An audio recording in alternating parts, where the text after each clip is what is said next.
Namaste everyone. Very, very welcome. Very, very happy to see all of you here today.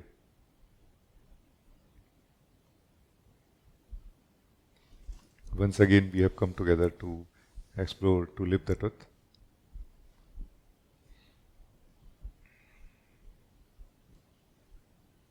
The basic that I want to share today is like this.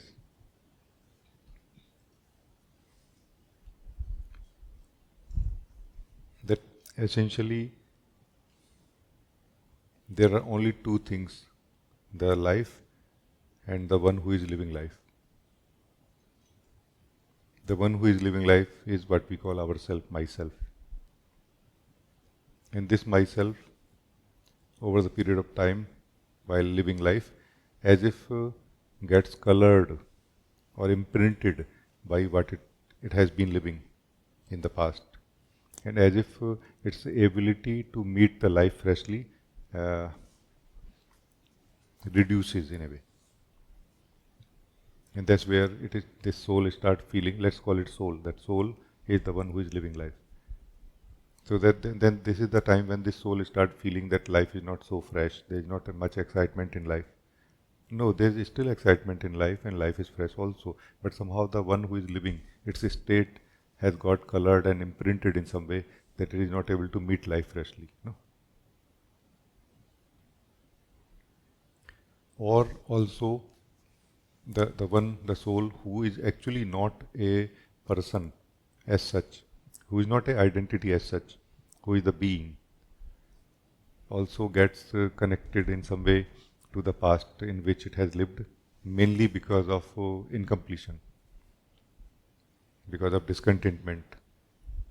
Somehow that discontentment or anything negative, unconscious, has sort of a stickiness to it, and we remain connected to it for a long time, and we as if become a person out of it. Now the soul and the past combined together becomes a person. And now in the spirituality, the job is how to become free.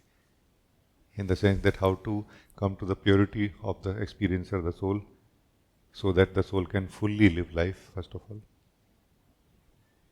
Because living life fully is one way through which the experiencer of life, the soul, will experience itself. There is not really anything in life to be lived as such. What we live in life is nothing but the taste of the experiencer, the soul only.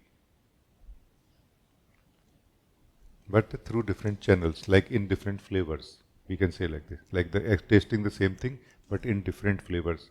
Like tasting milk, but in different flavors, like different flavors added to it, or something more added to it, like a smoothie, or like a milkshake, or or sweet we make out of it, cake, and things like this, like more ingredient added to it, but the base always is milk in this case.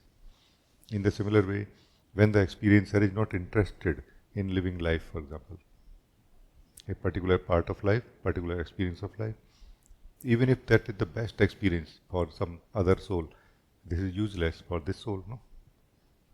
Because that base is not coming in. Base is not being added, no? So it is the interest of the experiencer, the soul, and the purity of the experiencer, the presence, like how present the soul is when living, that decides that how much the soul will be able to experience itself through the experience of life or experiences of life. This is one way for the soul to experience itself. Another way is directly, without the life experiences, without the movement, without the activity of energies of body, mind and life. No? That another way is what is meditation. Satsang also. Not doing anything. The soul experiences itself directly. But over the period, what happens is that somehow the soul has got outward oriented, like, soul has got fixed in a way, like it looks out only. It as if forgot how to look in. It as if forget that there is something in also. And this is where the spiritual practices are going to help us in kind of turning inward a little bit, sensing a little bit, being more clear a little bit also. No? Like exactly what is my problem? This, for example, if we can find out, this is what I call true clarity. When we can truly become clear about something, this is true clarity for me, which is essential. That what is my problem? Like, because soul, if can find out what is my problem, soul has actually in a way found out the solution in one sense. And if not, something else can be done through spiritual processes or understandings and practices, no? Especially through satsang. But soul somehow remains stuck in a loop and trying to fix something which it doesn't understand what exactly it is that I'm trying to fix. No? And very surprisingly, we may not accept it in the beginning, but everybody is a soul. Everybody is a soul. So this message actually in one sense is for everybody.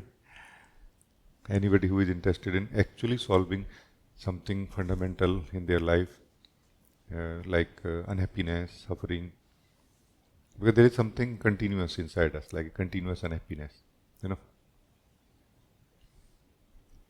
And what is that? We can look deeply and figure out actually. For those of you who are joining first time or beginning to join these sessions with me,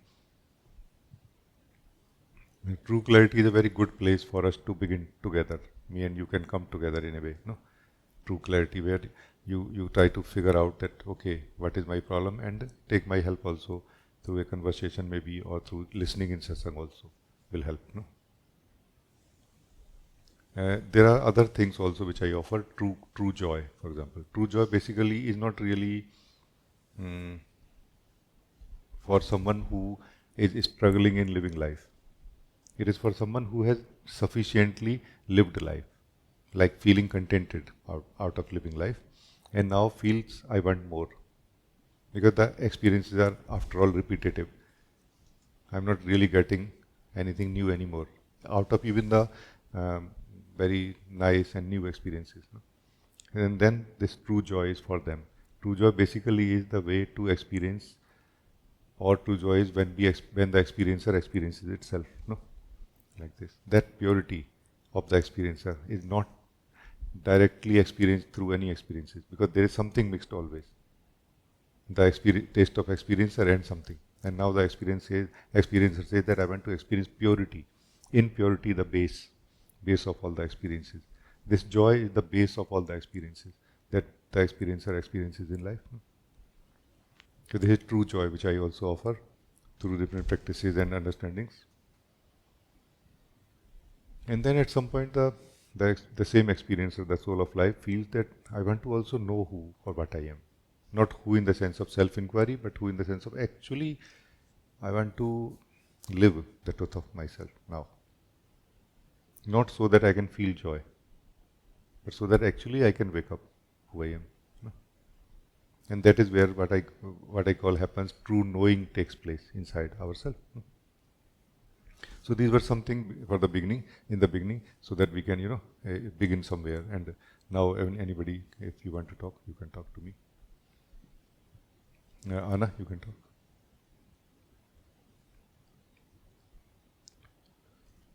Namaste, Rajee. Namaste.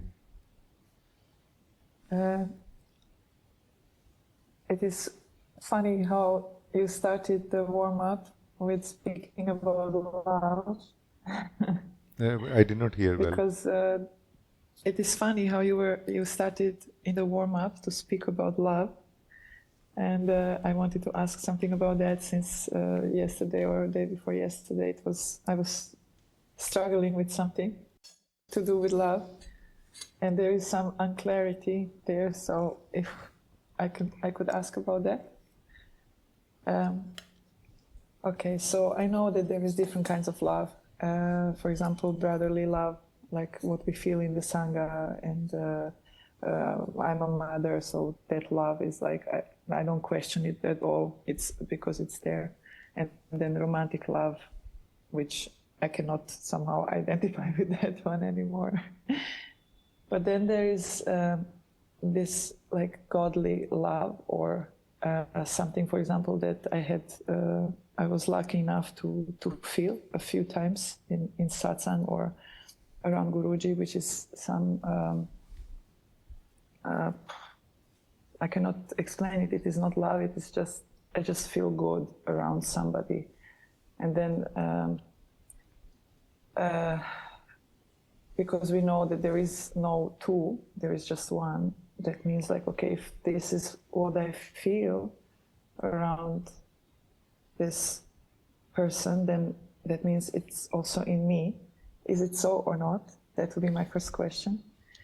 And then the second one is, like you were saying before, you couldn't say, I love you and so on.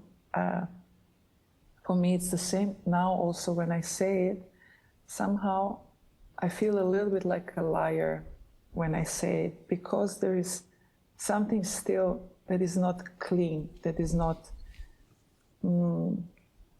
I say it because I believe that I love when I say, like, for a Sangha brother or sister, or to you or to Guruji, but there is something that is still not 100%, something that still feels awkward.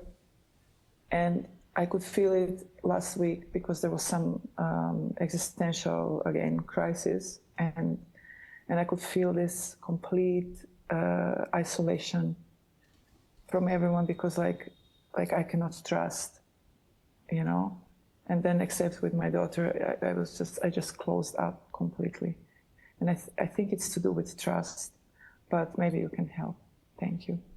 I'll try to recollect the points that you highlighted, and if I miss something, please highlight it again. It is true that the being of life is one. It is true.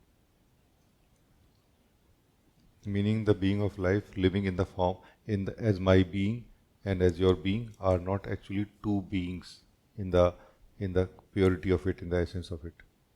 It is true. This is the one single region that we feel love for each other, for anybody. No? Whenever we feel, or when we don't feel, is okay. But when we feel love, it is the one main region that we feel love for each other. And that love basically is always love of the soul for the soul, love of the being for the being. But on top of it, there are many things also. Because this being is living in the form as an individual person also, has relations, has concerns, has possessions, and tries to protect many things and so on. No? Like it's a way of looking also is there. No? And this is the region, whenever we are living as a person, even if little bit of a sense of a person or self is there, that the love is going to be something dangerous in a way, like it feels dangerous in a way, like, or it feels like when you say I love, then it feels like I'm not total in it, I'm lying in a way. No? Because only one of the two things can happen. Like either we say I love you, and in this case the I and the you dissolve after saying it. Only sense of love flowing between the two heart remains. Or the I will still survive, will remain, the ego will remain, and love will close down in a way. That is where it will feel like, oh, it's not true really. So love is like a river of light of truth coming, trying to come out of the heart of each soul, no, towards the other souls, like this. And how much we are letting it open, like my heart open or not open, when we say like this, what does it mean?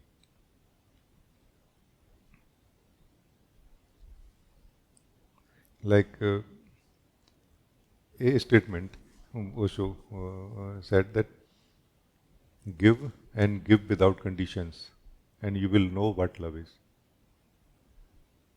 So love is not about relation, it's about the flow that is coming from inside and just being shared. No? And when that flow is continuous, the sense that I am giving love or I am sharing love is less and less. When this more increases, that flow of, then there is sense of I is not there.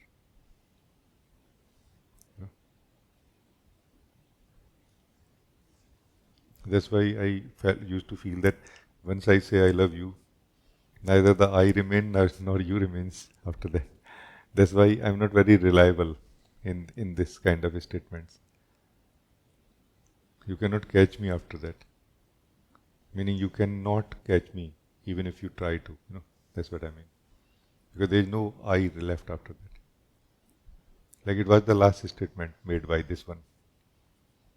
If the new one will be created, it will say something after that. Otherwise, no statement. The only silence will remain now forever. No, the pure being live in silence. So up to this point, is it resonating? And give me some feedback, and then maybe we can look again. Yes. So basically, for as long as there is even crumbs of person, there is no this true love is not there. Everything else is even if it's pink glass, but it's still some kind of a filter over that love. In a way, yes. But I want to just refine my expression in this direction. It's like this: that the being of life, or let's say the being is there, and the love is coming out of the being for the rest other beings, meaning other incarnations of the same being. No? And there is a ego in this form, in this individual form. There is a ego. Ego means the material, some energy trapped in some thought processes. It is resisting to it. It is not letting this love flow. When the being of life, when this being is identified with this ego, it does not, meaning identified means when it wants to save the sense of identity, sense of self, then it will be saved at the cost of love, not letting the love flow. Because if the love can be allowed, the identity will not be saved.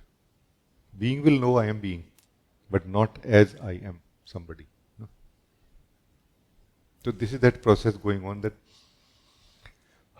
every now and then some love will be felt, strong love will be felt, but we will cool down again back to where we were as a person, as a subtle sense of individual self also. No? And it is normal, it's totally okay. The same thing happens through sadhana also.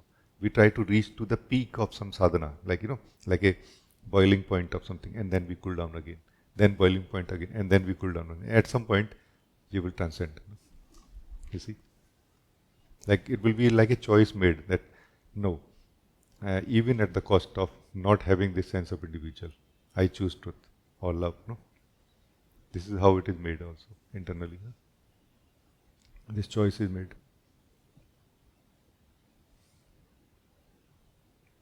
I ask something about this openness because you say like you open up or you close, and I could see last week that I closed, but that was just because it was just too much. It was stress, and then I closed because I didn't want to spend my energy anymore on clarifying things from the person standpoint. But this opening and closing that you're talking about, like in satsang, who does that? Like who is opening, who is closing? Because I feel like I always come open for this, but it is not always the same height of what you say, like of this experience of love or of unity. So who is closing and opening? It is the being only, no? When at the individual level, like we can call individual being or individual soul, we can say like that. Being at the individual level, soul at the individual level is what we can call individual soul. So it is the individual soul deciding now that, like, when to identify, when to, like, how much to save the sense of self and not. And when I say open, closed, let me be very clear about it. I'm not talking about open for outwardly. No, open for inward. Not open for other people, but open for yourself. No, that's what I mean. If you are open for yourself, you cannot save yourself as individual self. It's not about opening for others. It's about opening for yourself, for your own truth. No, it's not about giving love. It's about opening for love internally. No, this is what I mean. Meditation I is would, meditation is a very good practice for it. What happens in meditation is where we live the purity of the being. Who lives? The individual soul lives the purity of its own self. And somehow it develops taste for it, that I want this. I want this at any cost, Like slowly it develops taste for it. And then when this love will arise, it will carry that taste of purity also. And then soul very easily able to choose that yes, I want this, and not the identity, not the sense of self, like this. Like it can recognize very easily the difference, that what it wants and what it doesn't. So it's not able to be confused, because it's just confusion continuing at a more subtler level and like this.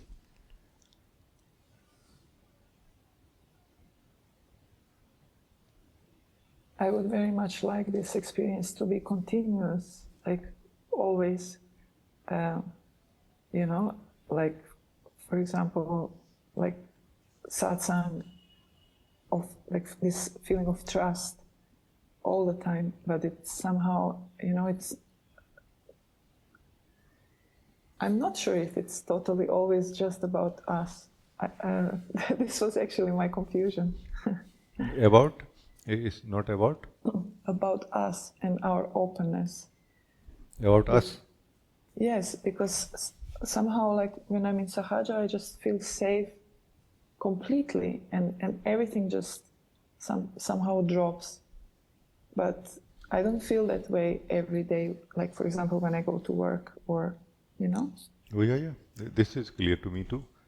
And I'm not saying that you should open up for the people. That will happen. And the methods for that also are there, by the way. And we can talk about it just now also. What I'm talking about is opening up to yourself in satsang or in meditation. These are the two places where you open up to yourself, not to others. We are not closed to others primarily. First, we are closed to ourselves, our own being. And we are afraid of our own purity of being, the formlessness, the truth of who we are. Once we are clear about it, once we embrace it, we have given up or transcended the sense of individual person also already. And then we are not afraid of the others in a way. We may be incompatible, but not afraid anymore. Only incompatible maybe. Maybe not incompatible also. And this is where the other thing which I wanted to say can be discussed now. The way to meet the world, people, is totality, samagrata, through which we remain present where we are. Focused on what we are doing, what we decided to do, for what we came to do. Not looking out, not listening others, not discussing things, you know what I mean? We will get confused there, otherwise. That's why you are afraid, because you know that you will lose your ground. And so you are very vigilant actually, you are a wise seeker, no? Because you know the value of truth now. So what you're doing is a very good thing, I would say. Because it's not that you are a person and you just want to continue gelling with the other persons and while still want to live the purity of your being, which is not a possibility, by the way, which is just a dream of a person, no? In the spirituality. Every person is dreaming like this, that I can continue living exactly as I was living and I can wake up also. No one had to choose, no? So totality is the way, being present where you are and totally focusing on what you decided to do, like clear. True clarity will help you a lot here. Like start from your house in clarity, remain in that clarity, and come home after that from office to work in that clarity only. Like this you will be using the equipments, desk and everything, and opportunity and meeting and other people as an environment only. You will not be with them. You will be with yourself, no? Um, not not not in that state where you are, but during my process of spiritual sadhana, I experienced it also, yeah, in office, no? Where you don't have really time to waste. That it's office time. After office, I will meditate. No, you need to meditate all the time.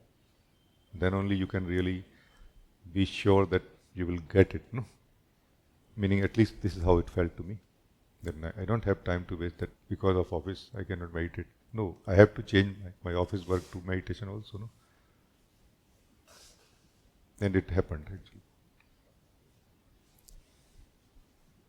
But the only problem that we face, like because there were other people also similar to my state, and we used to discuss, exchange, no? And the only similar challenge I found is that we try to save our personhood also. That I want to remain as a person and continue growing in the spiritual work also, and in the office work also. You know, only one of them will be primary, not both of them can be primary. Secondary will be always less than the primary, right? So I hope that it make any sense, because I'm just trying to bring up. Absolutely. Eh? Yes. Yeah, absolutely. Yes. How? Yes. But this is my choice. Anyway, it is just that some existence is not just dependent only for me. I'm responsible also for my child. So, you know, when you feel threatened and at the same time giving your best, because I have to, because in Samagrita it's always just giving the best. That is one funny thing about Samagrita. I cannot fool around so much anymore. Yeah, that's a nice thing. Yes. But I would still like to, I don't know, either do now or like have some exercise for this feeling of, not feeling, but of this oneness, because this is what I'm kind of missing. A yearning for, not missing, yearning. There is this lack, and there is this constant, how do you call it? Longing. It's not longing. peace. Yeah, longing, total longing. But because it is not there, there is this lack, and then there is also this restlessness. Restlessness is the word. Yeah. Meaning restlessness is not there, you are saying? No, restlessness is there because it is not there. This feeling of what I'm longing for. This. Maybe it will look too simple. It may look too simple, but let us check. There is a restlessness which is sweet, and there is a restlessness which is bitter. Check this. If this is bitter restlessness, this is where we have a personal flavor is still there. No? Meaning this is where the sense of identity is still surviving in some way. Because no work, no spiritual growth is bitter, including the longing to experience the one. Because this longing, this waiting, this restlessness is part of the process, part of the way the soul experiences oneness and feels so happy. Like it has to mature, that the thirst has to mature also. No? But if there is a restlessness where there is a bitterness, like an unhappiness, there is something not okay here. Only this much you check. Like joy is a very important part of, like very important way of checking that if ego is surviving or not. No, there is no place for anything other than joy in the direction of truth, in the direction of spiritual growth and awakening. If anything else, it is ego surviving in one way or the other. No? Ego is nothing but in a way incompatibility, a wrong projection onto the reality, no? Incorrect projection onto the reality, incorrect interpretation of the reality. Like maybe you will not know that this is your time to mature and your thirst, burn in your thirst, but you will not be unhappy about it. That's what I mean. You cannot suffer. We can only suffer in one single way, that is as a person, as a false self. No? So it's totally fine. We will all find ourselves in a certain place. And that's what I wanted to say to you, that are you enjoying this and this longing? Are you enjoying waiting for this oneness? Or are you unhappy? Are you not able to live what is given to you right now? If you like this is not okay, I feel. Then there is an idea being lived. And that idea is not letting you live what is here, what is given. No? Like who ultimately really knows how this whole thing started and when it started and when it will end and how? Do we really know it? We don't. We don't. Neither we know truly who we are. So there's some idea here being projected onto this thing, and it looks like it's not complete. But it is not supposed to be complete the way you think, maybe. It is supposed to be complete the way it is right now, no? So that you can enjoy, you know. Like in a certain, expression of in the spirituality, it is said that the God and devotee are not two things really. They are two parts of the same thing. And it is like God saving himself in the form of a devotee so that he can experience himself more clearly and purely. No? And the more the devotee is thirsty, devotee state is thirsty, the more purely the God's presence can be lived. No? So it is God who is saving itself in the form of a devotee, not letting himself realize that I am also the same. No? Or there is no one separate from God. No? So this is the point. Who are you? This is my point. Always check who I am, who is not happy with this and that. No? And you will just feel so happy now. Light will shower on you in a way, like light will come out of your own heart also.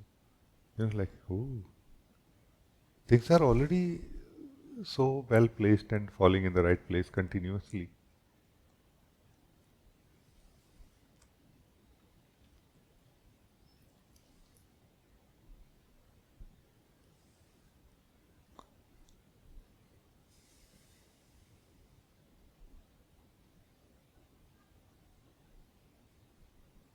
It all comes down to trust in the process, I would say. There is no unhappiness or suffering, but there is still some kind of distrust in the process. And like while this was happening last week, it was hard, but I was still saying like, okay, thy will be done. There must be a higher reason why this is happening now. And it was a little bit bumpy, but most of the time I was just accepting, and because I know that we cannot change anything. If it has to be, whatever has to be, it has to be. Yeah. Actually, through everything that we are experiencing, like what you are saying, including that also, it is just one thing that is going on. That is the revelation of the true experiencer, the soul. No? So, this is my question to you: that whose observation it is? Is it the observation of the one you will be after the completion of the process, or you are before completion of this process? And if it is if the observation of the one who you are before completion of this process, how much credibility it should have, or how much value it should be given? No, this is my question. True clarity can help all the way home. Actually, true clarity is the light that we carry with us all the time, so that nothing remains in darkness. No? Whatever it is, let's bring it to the light now, and let's see.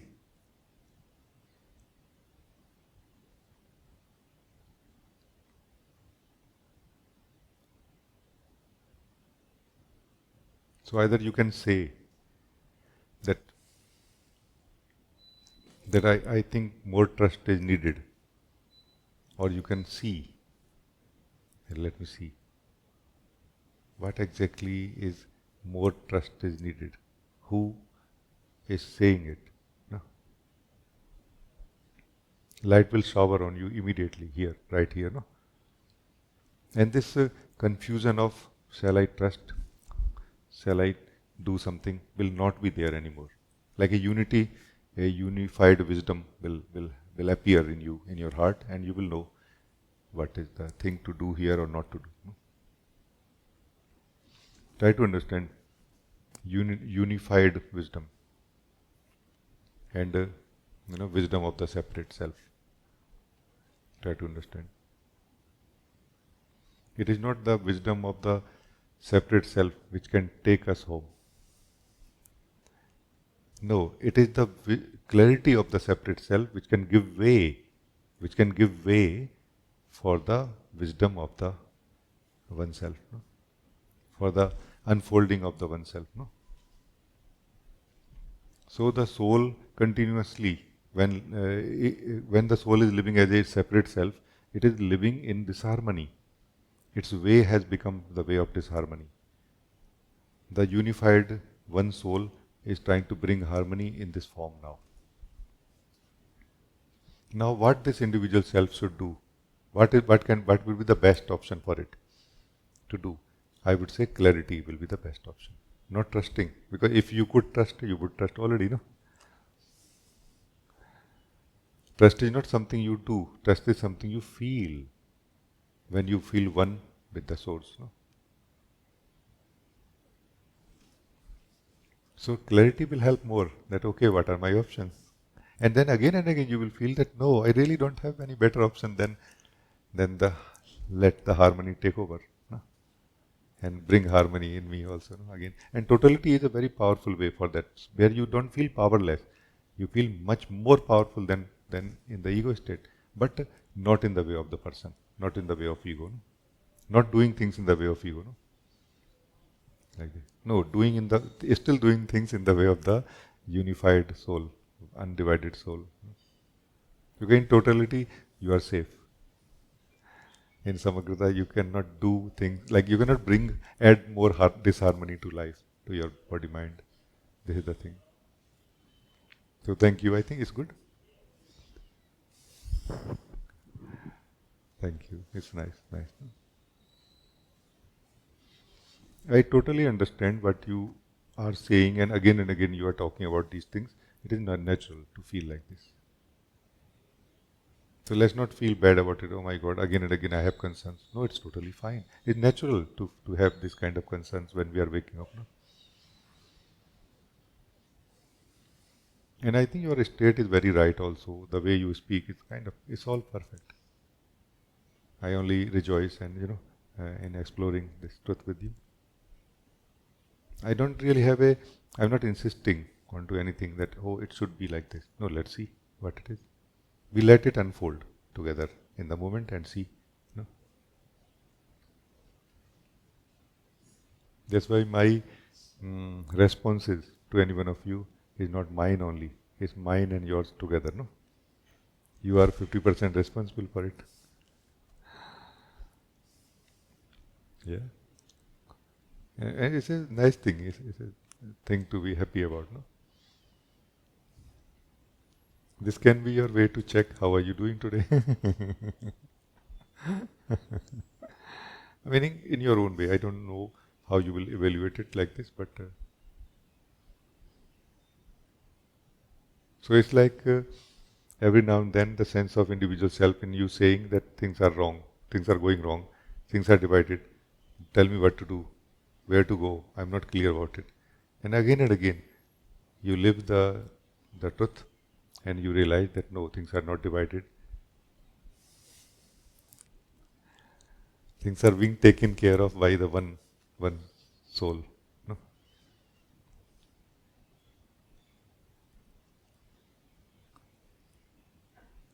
That's the reason that self-inquiry or true clarity. True clarity is basically essence where any form of inquiry or contemplation takes us. No? So coming to that essence again and again, that one who complains, who is confused, does not survive. That energy may still remain, but for the time being, it cannot bother you anymore. It is like there's a quietness happens here now. Noise was there. Oh, what is the problem? What to do? I don't know what is going on. And then all of that becomes quiet now. No?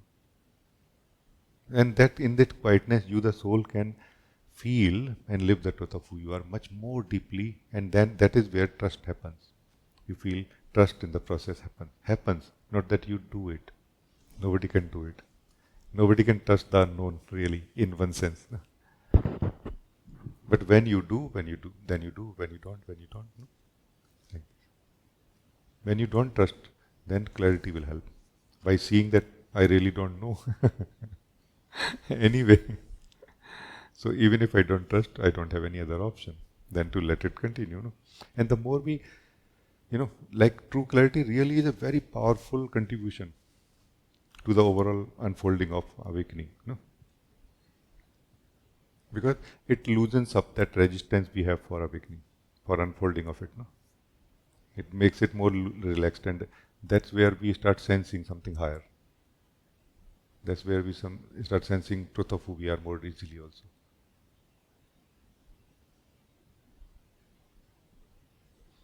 From the purity of your being, you don't need to trust, you do trust. From the state of individual, you cannot trust. Now figure out what to do.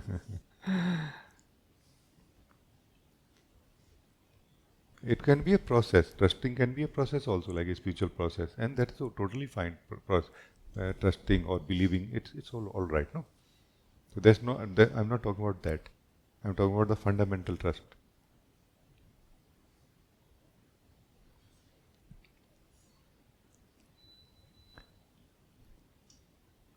Thank you. God bless you. Thank you. And we started with speaking about love. So don't like if I don't say I love you, it's just enough. I can feel just how I'm melting in a way. So yeah. This is love actually. Thanks. This melting is love. Yes. Yeah. In this love where you and me are not so much like we have two things. Let's say if we can more simplify what we are really in this moment, we have two things. The form is of course there, but there is a characteristics of this form, how we define ourselves to other persons also, and on our driver's license, passport, and other identities, how we define ourselves. This is one thing. Another thing is who we are, who is living it in the form, no? And this one who is living it in the form, when is able to let go of this identity, like the material, the information which defines the identity, it has some power to it, It brings some that power to other souls also, and who, when are interested, they start melting also. They are ready to let go. They are able to let go of that identity also, no? And that's where we feel this melting. You are melting in yourself, not in me, You see, this in which you are melting is also myself. Coincidence, what to do? But you are not melting in me. You are much more melting in yourself, your own being. And there's nothing more joyful, relaxing, and ensuring than this. You feel so ensured. You feel so confident in a way, but without knowing why you feel confident. No.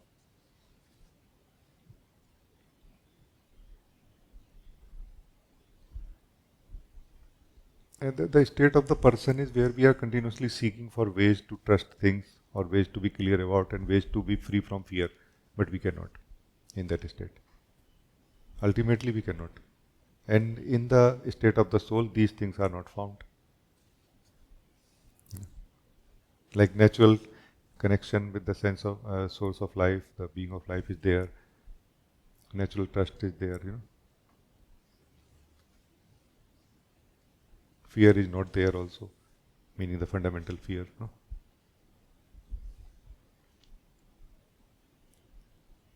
In the true state of being, we know much less, by the way.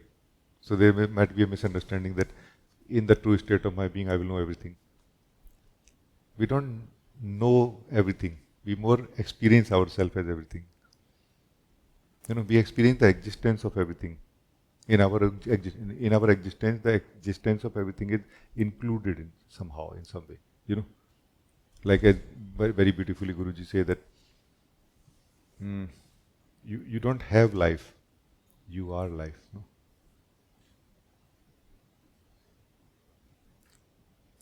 So the way of trust is very different here. The reason why we trust is very different. Because we are not able to feel that separation. That's the reason.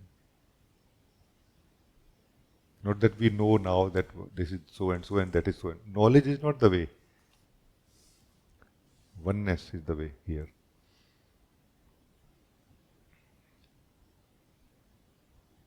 And I offer my love to you also, Anna, that you can relax here. Because there is nobody else here. There's just absolutely nobody else here.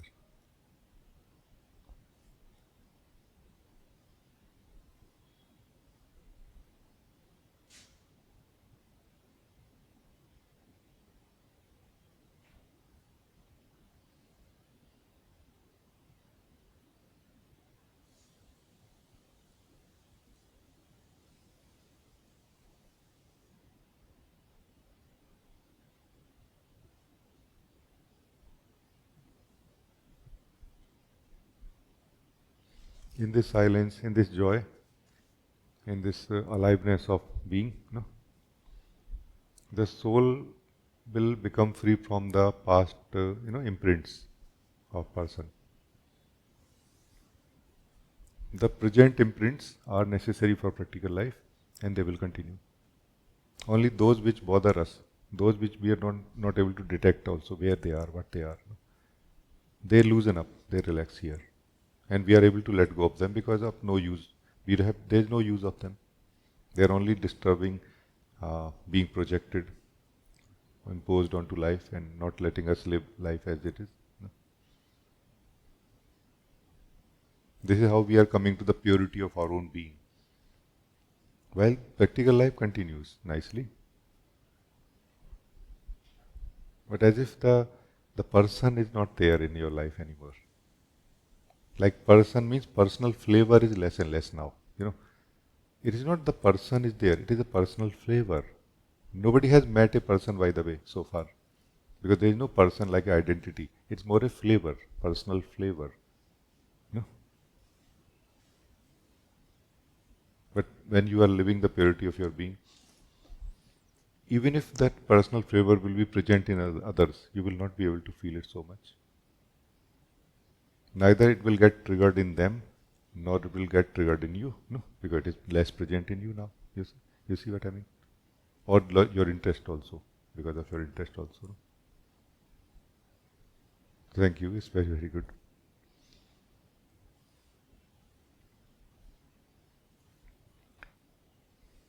Uma, you can talk. Thank you so much for the sharing. But I have something else to check with you. It is about the guided meditation, just seeing. You shared with us, and we also have it's on the YouTube also. We have this meditation guiding, and as a part of my sadhana, I do it daily, and I find it very helpful for me continuously, and very much connected. Like when I start it, I immediately connected with this guiding. But I have a other feedback, and I have a request also related to this. One of my friend, he's very beginner. He's very beginner. Like not I can say he's not spiritual, but he's interested in meditation and especially getting peace and getting calmness inside, fundamental level. And so I suggested that it is on YouTube, and he tried 2-3 times, but he shared feedback that I am very much interested, but I cannot connect with it. I could not understand what to do in it.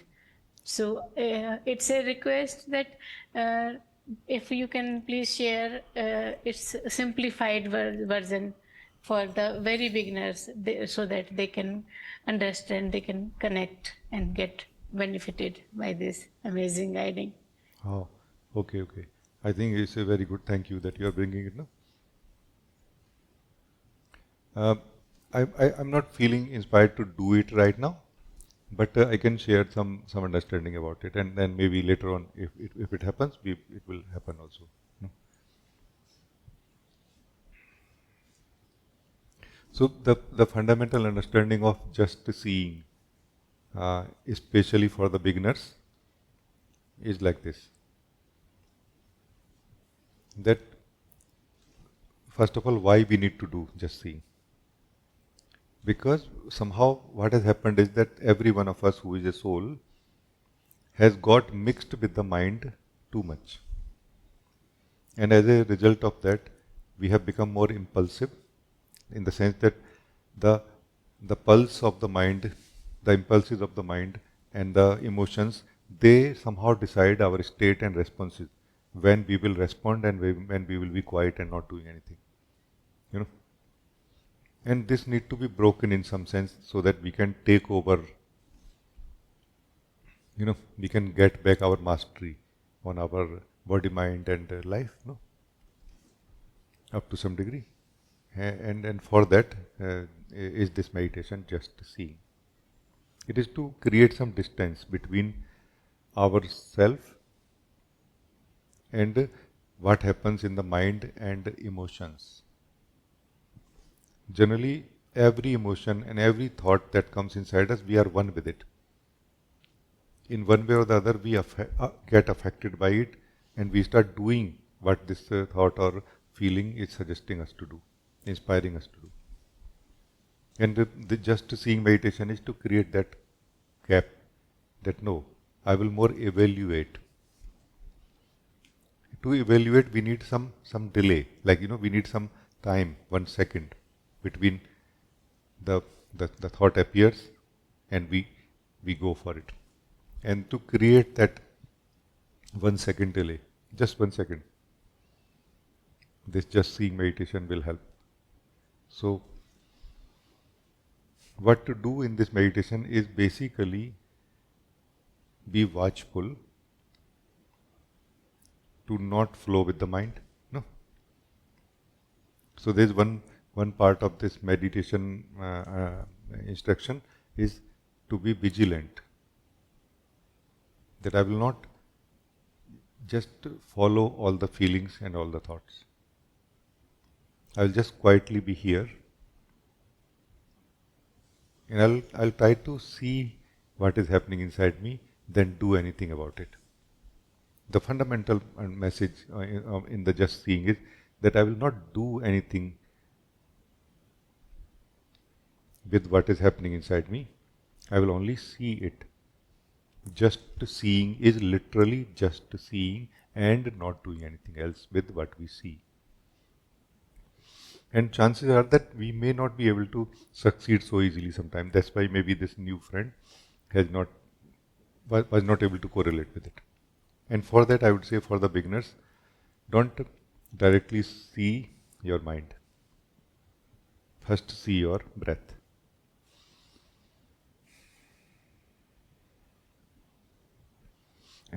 We can do it also. Let us do it. Okay. So this is another version of just seeing, more for focused on for the beginners, like somebody who is just starting. And I have explained the description of it, like what it is and all before already.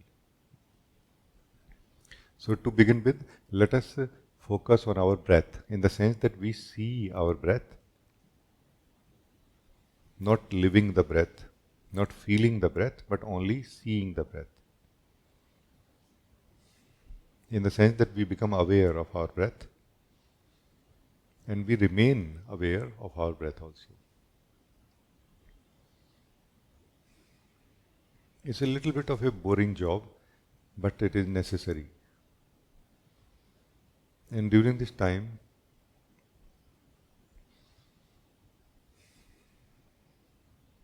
our habit of getting mixed up with thoughts and feelings will continue and will try to pull us.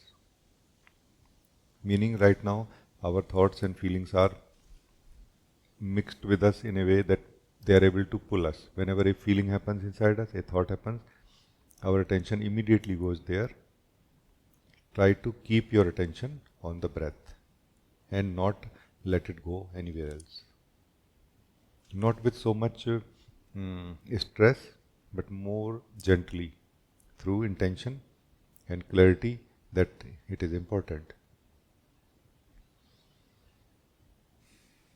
Like enjoy watching, observing your breath coming and going. Enjoy observing your breath coming and going.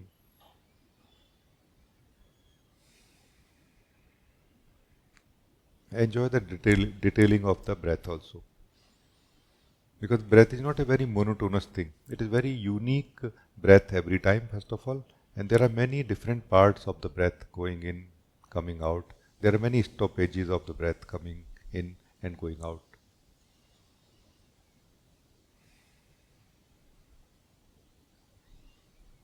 If you feel sleepy, then you can keep half of your eyes open. Not like fully open, but more half down. Not looking out anywhere, but more just so that you don't feel sleep.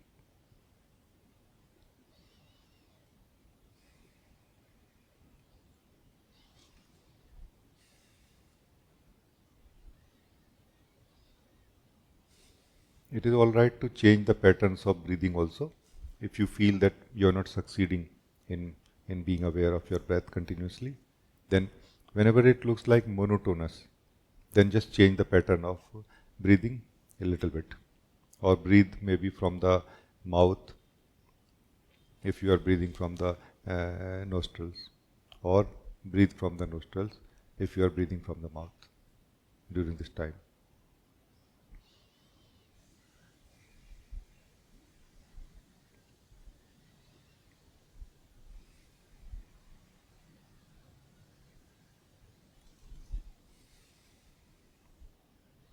By this time you will start noticing that actually breath is not something I am doing. Breath is something I am watching. Breath is something I am aware of.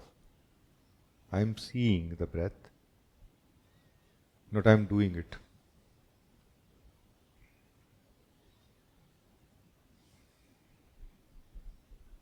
So this is where we are breaking this ingrained sense of doer here. This ingrained sense of doer is being highlighted here. That I am doing my breathing. No, now we are knowing that no, I am not doing my breathing.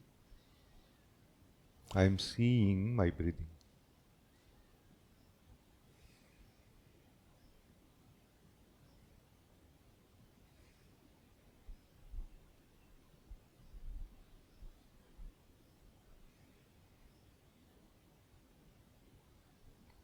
And in this process, in the same sitting, whenever you feel that you are very stably able to confirm that yes, I am not doing my breathing, I am only seeing my breathing,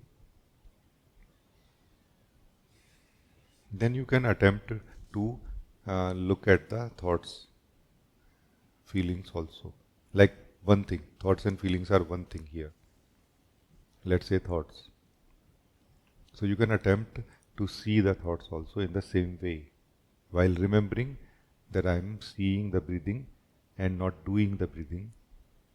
Now let us check. Are you seeing the thinking or are you doing the thinking?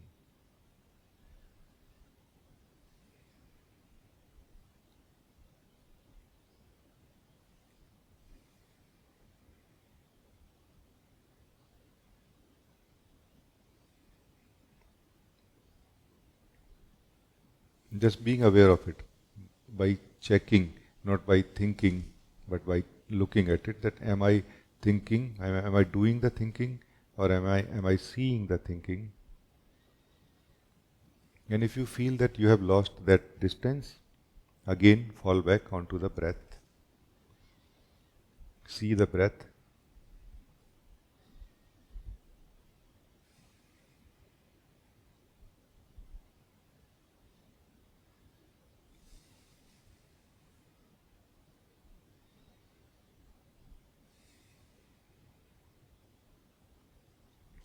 and confirm that I am seeing the breath, I am not doing the breathing, I am only seeing it.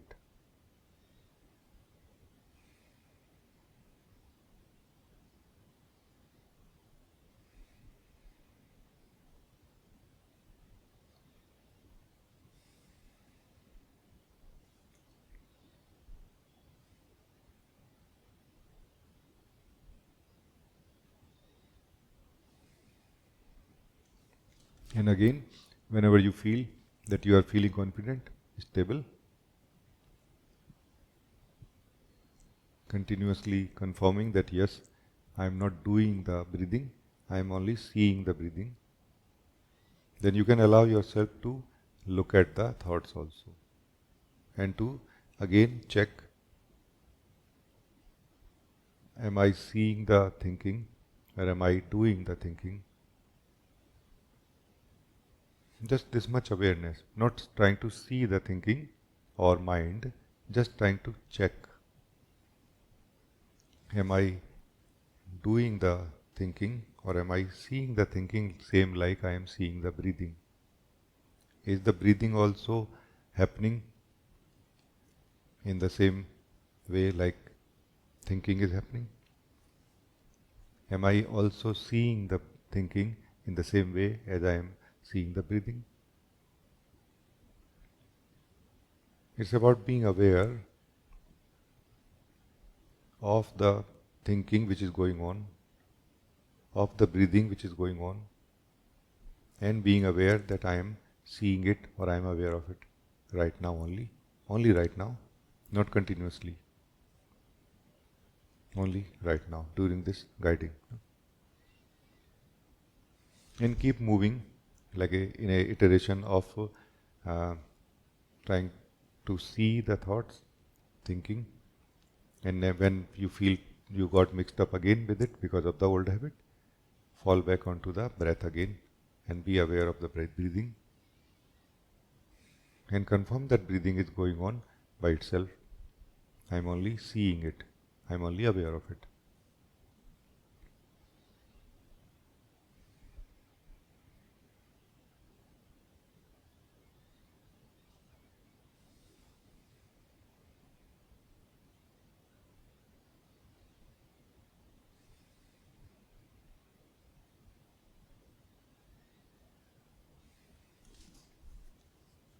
For the last 1 or 2 minutes, now don't do anything else. Only see, just see. Now just to see whatever is in the view, not particularly breathing or thinking, not the view that is seen through the physical eyes outwardly, but more the view which is inside us, inside the being, inside the seer.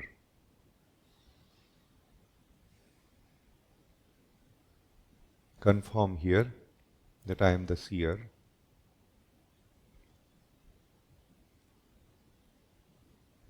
still and present, and I am just seeing everything that is present inside me. Not trying to change anything which is present inside me, not trying to change myself, not trying to change my seeing also. No change, only attending whatever is seen inside and confirming that I am the seer of it and I am still and present.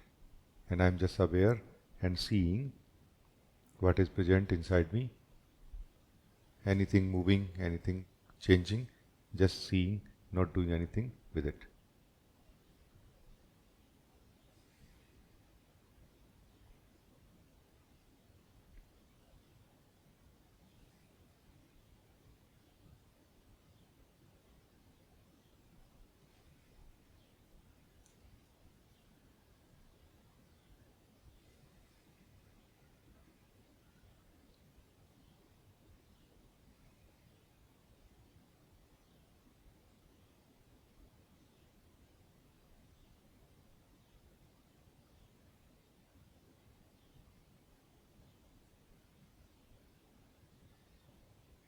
Thank you.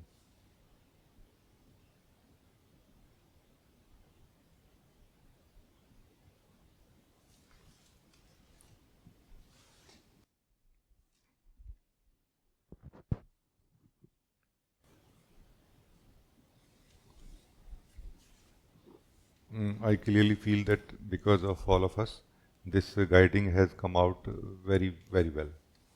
It is not just for the beginners, it is for everybody actually, to make it more effective. No? Like we have added um, some more elements to it now. It is not just flat. No? I mean that just seeing which is there is very powerful. But this can be done before we succeed in that also. No? Like this. So, thank you for this possibility and opportunity. And my best wishes to that friend. All my love and best wishes.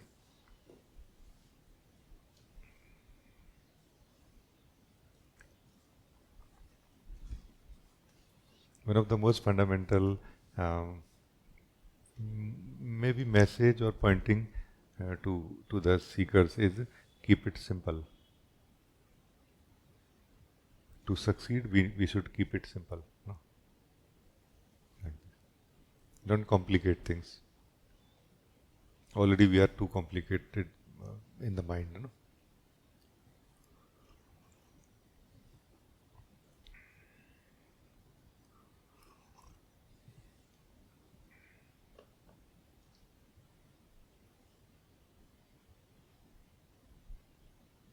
Like a simple, fun fact about seeing is that when you cannot see anything inside you, then actually you are not declaring that you cannot see. You are declaring that you can see, but nothing. No? Do you see? A fun fact.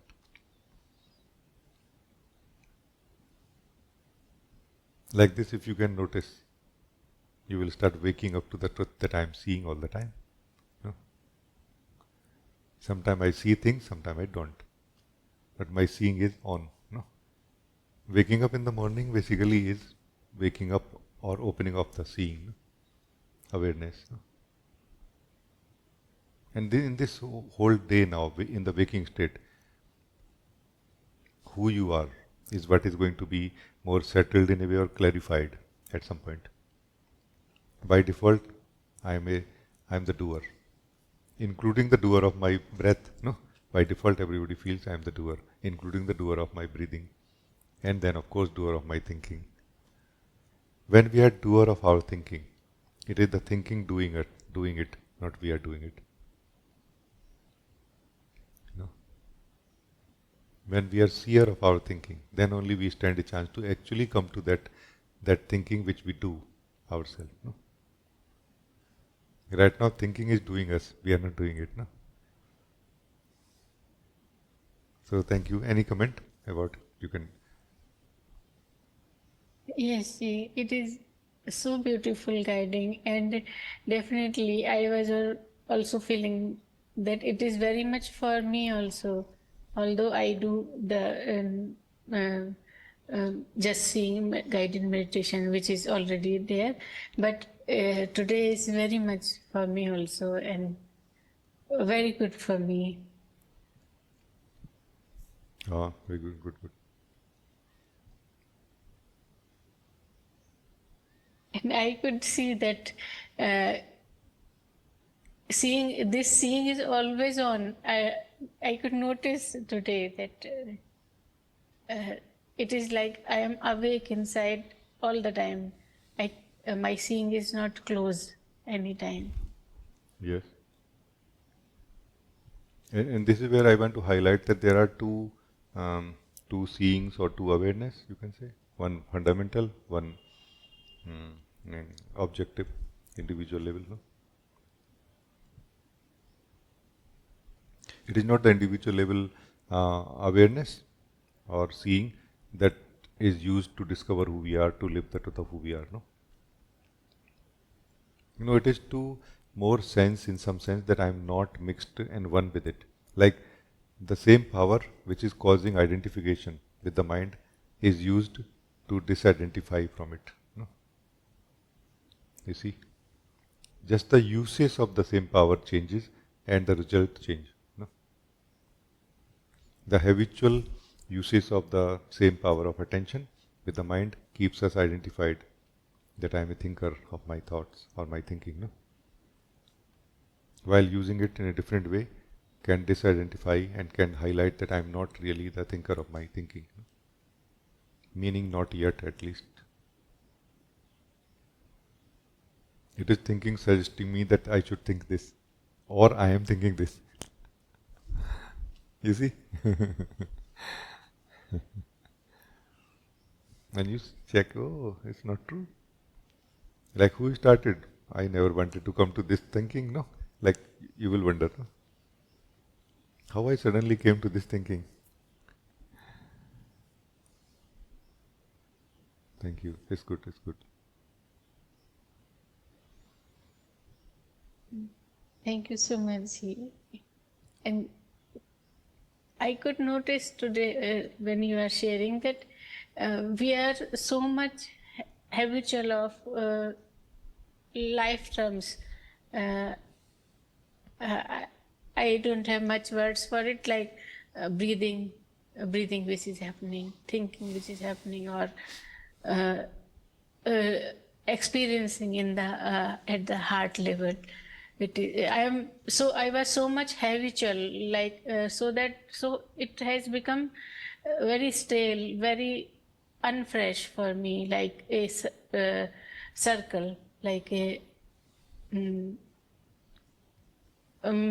mechanical circle, like just happening. And it is so wonderful for me to see that I can live it freshly, like the first time breathing, I could watch breathing first time. So encouraging, so exciting for me. Thank you. This what you are saying is very beautiful. I like it very much. This is that attitude which every true seeker has. A true seeker does not stop learning ever. They always continue learning. No? Like once they complete one level of discovery, then they continue from there again to the next. No? I see that attitude in you. That's very, very nice.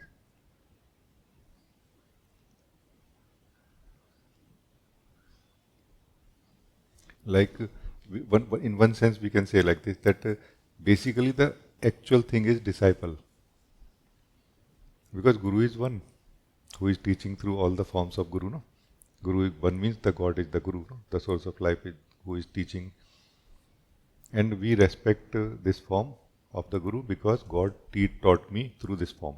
We say like this, no, in a alive manner, as an individual, and what if good fortune, no, to have that, to be able to see God walking, no, in the form. No? But the disciple is the main thing, like how open the disciple is to learn, right? And how much. And it just continues forever. There is no end to it, no? So thank you, it's very, very good.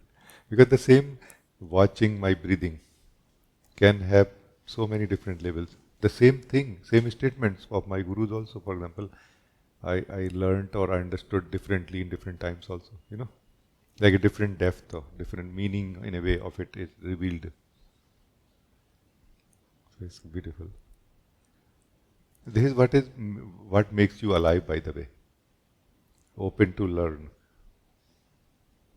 open to live, open to be who you are truly, more purely and more purely. This is what makes you alive, more excited, more happy. No? The more fixed we are, the more dead we become. No? Fixed in the way of doing, in the way of living, and in the way of being. This is what is typically a person. The more fixed, the more dead. No? You see? It's nice, no? Like you would become like a river at some point, like within your own right, like a river, like a flow continuously, from the source, and Yeah, it's good, no? Thank you, thank you.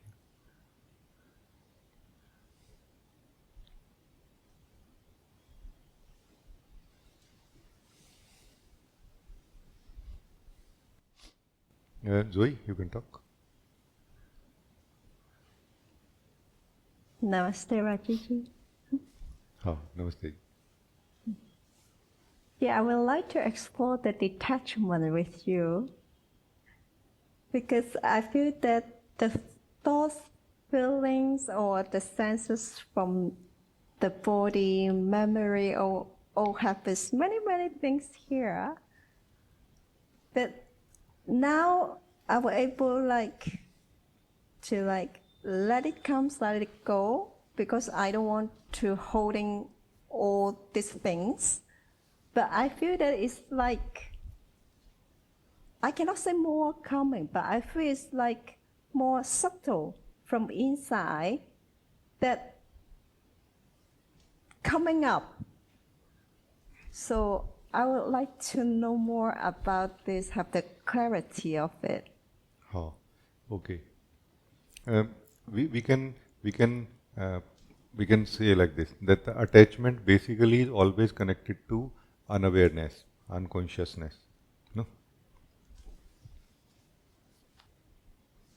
So what happened, or what happens in unconsciousness is attachment. What happens in consciousness of the same thing is freedom from it. No, it's mm, like we don't know why and when we this came in our hand and we are just holding it. And as we become aware, okay, I'm holding this, and why I'm holding it. And then when we don't find any reason, we just put it. No, freedom happened from it, or the usefulness of it is also revealed. That it is the purpose of it. Like why this something is there in my hand, why I'm living it. No, but this time it is not called attachment anymore. It is just you are holding it for a reason. No, you see. And as you very correctly said, that subtle attachments are surfacing now. What is this basically is that you, the soul, is becoming more clear about your being. And that subtler awareness is waking up in you also. Like this awareness is of what you are, at the same time what you are not. And this what you are not is being highlighted as something is there and mixed with you. Like a attachment, what you are calling attachment, no? Because you have a bike, you have a phone, you have a laptop, no? You have a headphone. You are not the headphone, right? And headphone is so important that you will save it, no? You will protect it. But in the case of body and mind, we totally have forgotten, the soul has forgotten that it is also actually an instrument that I am using continuously in a different way. A relation is very different. Uses of using of it, the method is very different. But like how we charge the body by feeding it, by giving it exercise, by giving it rest, right? But it is ultimately charging it, no? Keeping it, maintaining it well, no? Then using it also. So this is what I feel is happening. One thing very interesting about attachment and self knowing, you can say, or self definition also, is that the more we start becoming clear about who we are beyond the self definition, the more we start actually becoming aware of our attachments also. Because the attachment is necessary to live as the ego. The more ego we want to live in, the more attachment is necessary. And attachment is not necessary for the soul to define itself in the sense of knowing who or what I am. And this is where it is highlighted that why I am holding this in my hand unnecessarily while I am asking the question who I am. Yeah, who I am, who I am, who I am. Hey, what is this? It's not about this. It's not about what I am holding. It's about who I am, no? And this is highlighted so simply Attachment is highlighted so simply when we start, becoming clear about who we are more. And this is what I see happening in your case also. Do you feel that this is matching with what you are saying? Yes, very much. So then is this, I also need to be more aware of this while detach all this. Yep. I did not say detachment. I said only attachment and awareness of it. No, don't use the Yes. word detachment. It's mostly incorrectly used, and it creates a task list for us, which we are never going to succeed. We will never succeed in detachment. It can be a good practice for those who are not on the path of awakening. It's a totally very good practice. At least it will keep the attachment under control. It's very good practice. But for the seekers who want to wake up, it is not useful. This is not effective enough. It's very slow. No? For you, being aware of attachment or being aware of yourself. Not trying to detach yourself. Why you need to detach yourself from anything? You should know, unless the soul knows why I want to detach myself from anything, soul cannot detach itself. Or soul cannot detach itself unless soul knows that I am attached to something. And when the soul is aware that I am attached to something, it is not attached to it anymore. The very awareness makes you free. No? So person cannot become free from attachment. It just can manage it well, better, more clarity, through clarity. No? That what is non-essential can drop it or can minimize it. But the soul, by being aware of it, can become free. No? So not detachment, awareness of attachment. But Yes. Yes, because I use it because wrongly, sir. no, I mean it's totally fine to use different words. What I'm trying to highlight is the incorrect understanding maybe. Because trying to be detached is like a process in time. Trying to be aware of the attachment is right now possible, no? Do you see? Like being aware of who we are is possible right now. Being aware of our attachment is also possible right now. Not through a process, right now. You see? So that's what I'm highlighting, that let us not turn it into a process, like a slow process. I'm slowly trying to become aware.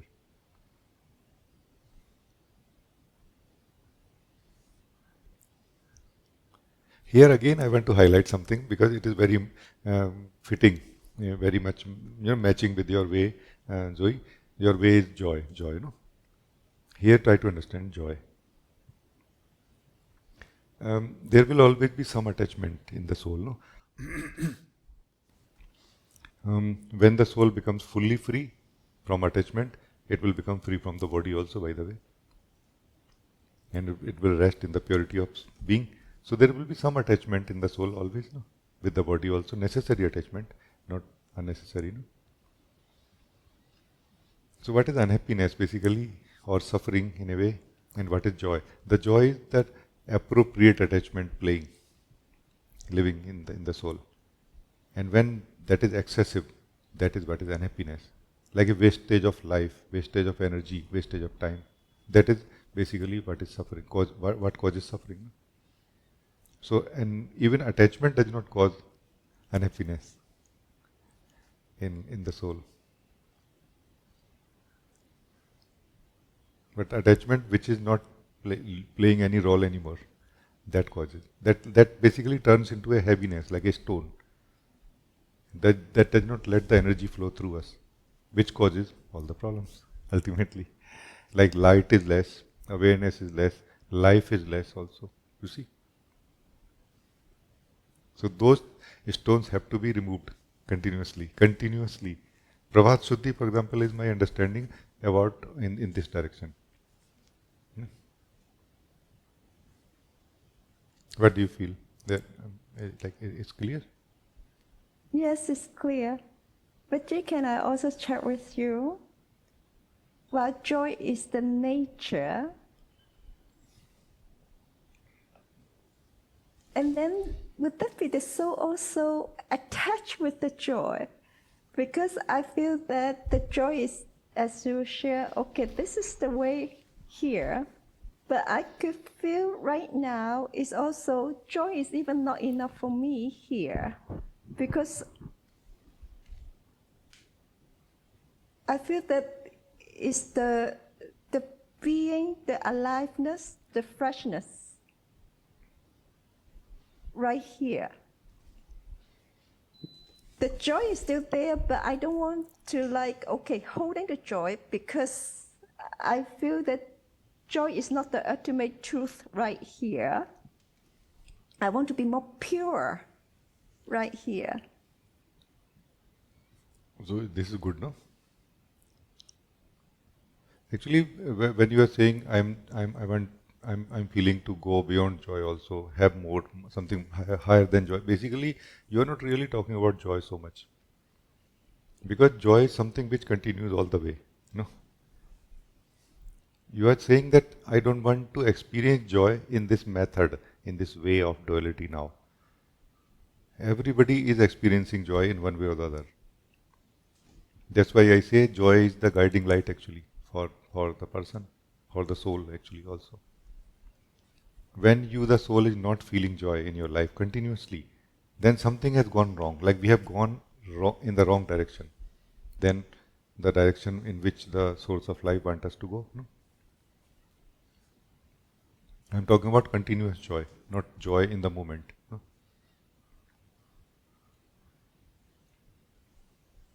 That inner joy, no, in the heart. It is just that the duality will reduce now. The sense of separate self will thin away more and more, and the experience of joy will become purer and purer. No? And at some point, it is found to be the taste of our own being. When you are experiencing yourself, you are in the most joyful state of being. I feel this is what you are saying, right? Yes, very much. Yeah. And then this is perfect, no? That you are saying that I don't want to experience myself through a channel anymore. I want to directly experience myself within myself, no? Makes sense? Yes. Make totally sense. And you are very right in saying that there is a possibility of attachment to the joy also. It is not attachment to joy, because joy is much more purely available in the soul. No, it is attachment to a model. It's a way of experiencer, a state of experiencer. It is again attachment to the identity, the false self. No? That I want to remain as this one while experiencing joy. It's never about joy then. No? Attachment is never about what we are attached to. It is about who is attached to it. The soul is attached to this one, this state of the self, who causes or through which a possibility of attachment is there. Now, for example, in the purity of our being, experience of joy is there, but attachment to it is not possible. Meaning it is simply impossible. That's what I mean. And every day you live the joy, and every day you remain free from it. You see? So it's not about that about joy. It's about something else. It's again about as what we want to live. The soul want to live as an individual self. The different degrees of the individual self. No? I feel. And as I said, it's not really something that we can decide so much. That what degree of the individual self. It's something else is deciding, higher than us, the deeper than us, the source. And that's where the joy will be the way to check. Because continuously attachment is happening, Joy. Continuously attachment is happening. Attachment is not something somebody does. It's just something that happens in life. No?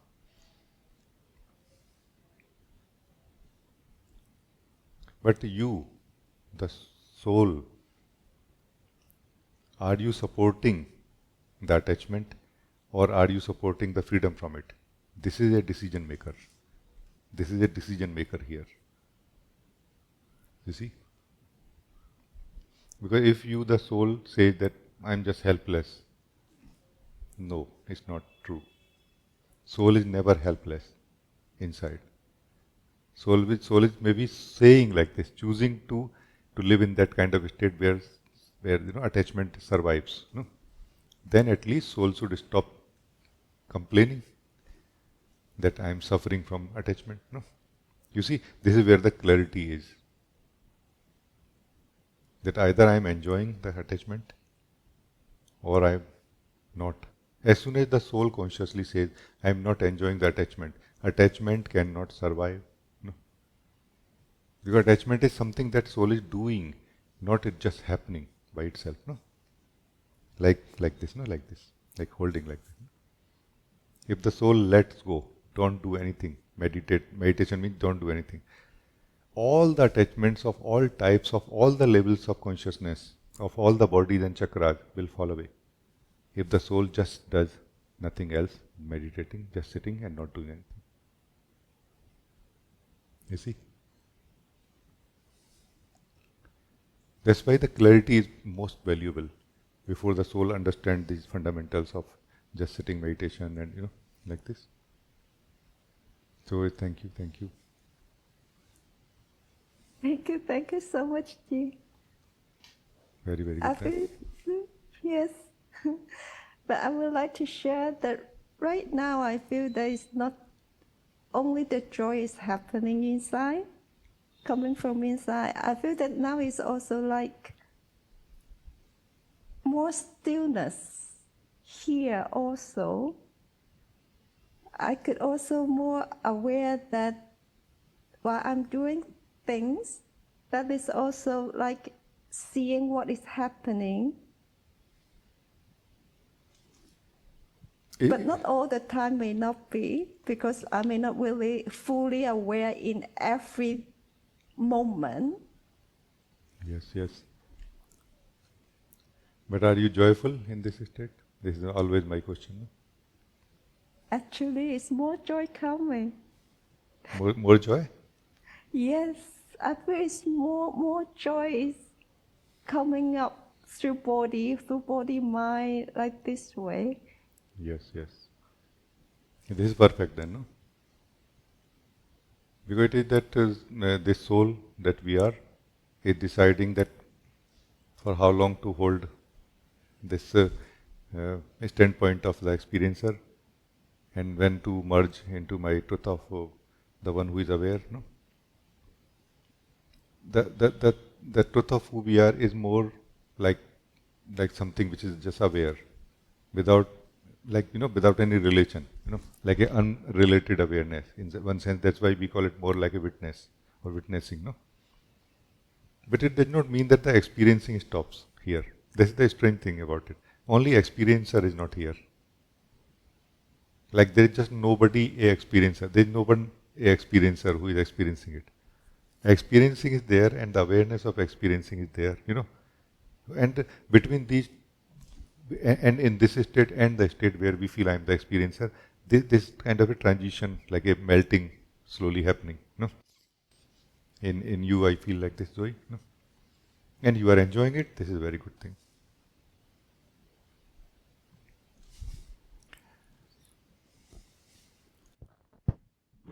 So just enjoy it, like enjoy the process, slowly happening, nicely happening like this.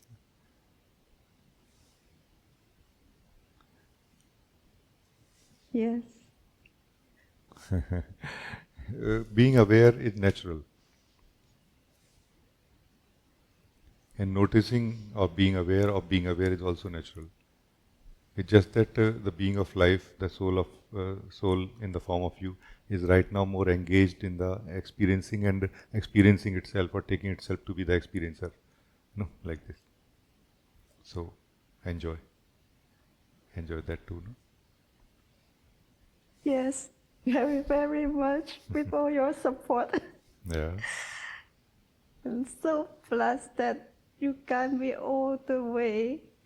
And whatever I have any misunderstanding, or even maybe I didn't know, without I'm talking with you, I didn't know exactly too. So thank you so much for this true clarity. I told you, that like this in the monastery, monk is asking the master that master, Do we monks are allowed to use email? Email, no? Email messaging. And the master says yes, but no attachments. But no attachment. He says like that. You see? Because if you can experience this joy in the present, you cannot survive anyway. You're going to melt. So if you are very much enjoying the joy in the present, it's totally safe because attachment cannot happen. You cannot survive actually, you will just melt in the being. That's the reason that we are trying to be in the present and not able to. The reason is not that it is difficult to be in the present, the reason is that we have interest in saving ourselves as that identity which can be lived only with the support of being in the past, being in the mind, like this. And which is also again fine, like there is nothing wrong in that. Let's be fair with ourselves and clear also that okay, this is what I want to do. Now somebody trying to save themselves as an ego self, as a false self, which is only possible by being absent from where we are. Now trying to be present also where we are is going to create a lot of stress, obviously, no? You see, like it will be a lot of stress. Oh my God, trying to be present. No, this is the highest joy of life, to be present where you are. And what to do here? do you really have any option to do anything here? Then you are not present enough. Be a little more present and then you will know what to do here or not to do here. There is nobody given any job to do here. There is nobody here which can do anything. Or there is only a nobody who can do anything here. A nobody, a nothing can do anything here. No? There is no individual self which can do anything in the present. No? Meaning so far it has not been found in thousands of years. Thank you, Ji. Thank you. Very, very good. Thank you so much. Thank you.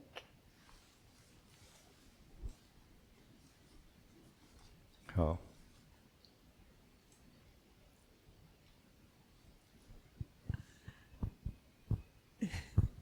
Namaste ji.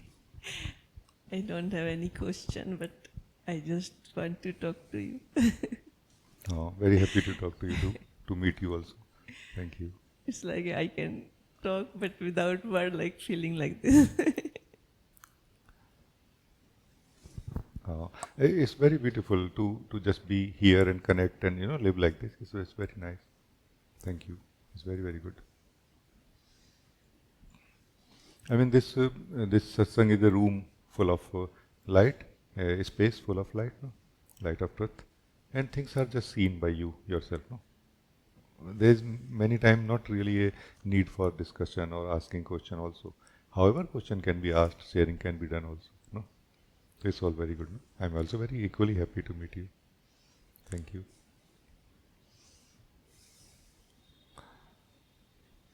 I feel this is also we can call love. No, this is what we are experiencing is also love that we were discussing. Anna was talking about. No, this is also love, which is not personal, not coming from one person to another.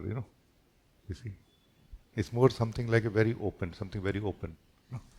Yeah, like from heart of the life to the heart of the individual into another. Like something like this, and then going back also into the heart of the life again. No? Just amazing. This is that miracle of being here, This is that miracle that we are experiencing of just being here.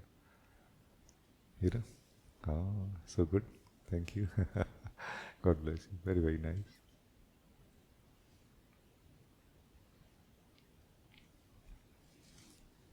In the beginning, it may feel like it takes so much to be able to be present.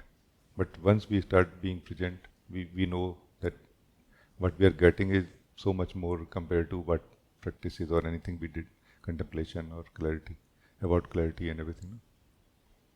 Yeah, it's good. Thank you.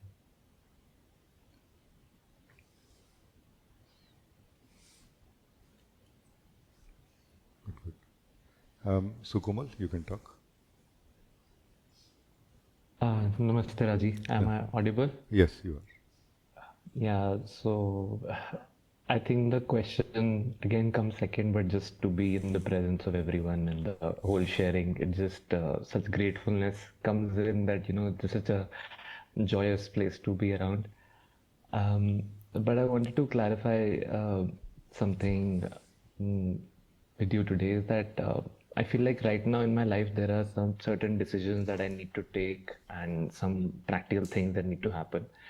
And there are tendencies and old patterns from a personal point of view that I see coming in again. And I just don't want it to be that way anymore.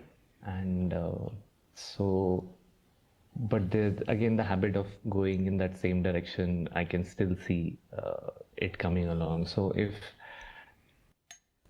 there is something that I can follow that can guide me in the right way, in this case, that will be really helpful. Yeah, the key here is don't divide yourself. This is the key.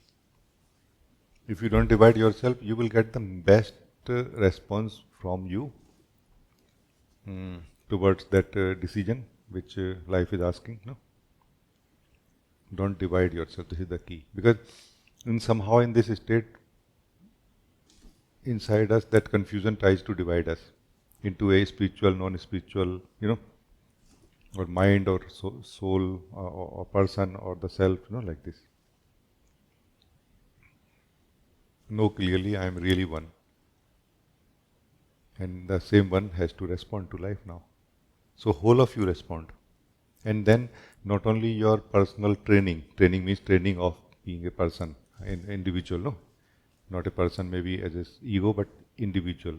That training will come together, and your wisdom of your soul, that the meditation, the satsang has given you something. They both will come together very nicely. No? And very appropriate response will come. You will know that it is really appropriate to respond like this, decide like this. Because either in this case we will be too individual, like too much dependent on the individual training, which is what you feel like I don't like it. But not all of the individual training is useless. Just that personal flavor is not good. But that training has a lot of, it's like a computer. You were using a computer as a person, but that computer is not person. You were the person, no? And as soon as you touch that space of the computer, that operating system and the wallpaper and everything, you suddenly remember, oh, I was the person. It's okay. It's a good test also, no? But the key is don't divide yourself. That's the key. Otherwise, it will not be a nice response, really. Yeah, I can sense that dividedness automatically kind of comes up. So maybe just being aware that, that the dividedness is coming up now. Yes, yes. And always remembering that you will have to pay the bill for whatever you order. Remember that. In the sense that whatever decision you make, that is what you have ordered. You will have to pay the bill for it. There is a state of being where we really fall into that choicelessness of our own self. No? Until then, we are making a choice. Even if when we say, I'm not making any choice. Even that is a choice. And you will have to pay the bill for it also. Remember this. So better be very present when making the choice.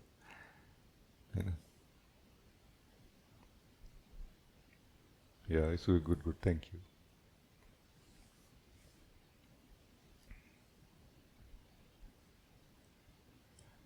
Ines, you want to say something? Hello, Rajee. Hello, dear. Just wanted to share that I'm feeling so thankful for the satsang and this meeting. And I'm feeling like, when you are in a stuffy room and you open the windows and there's a fresh wind coming in, like that kind of a feeling, listening and following along. And it's just been so beautiful, and I feel so thankful for the sharing.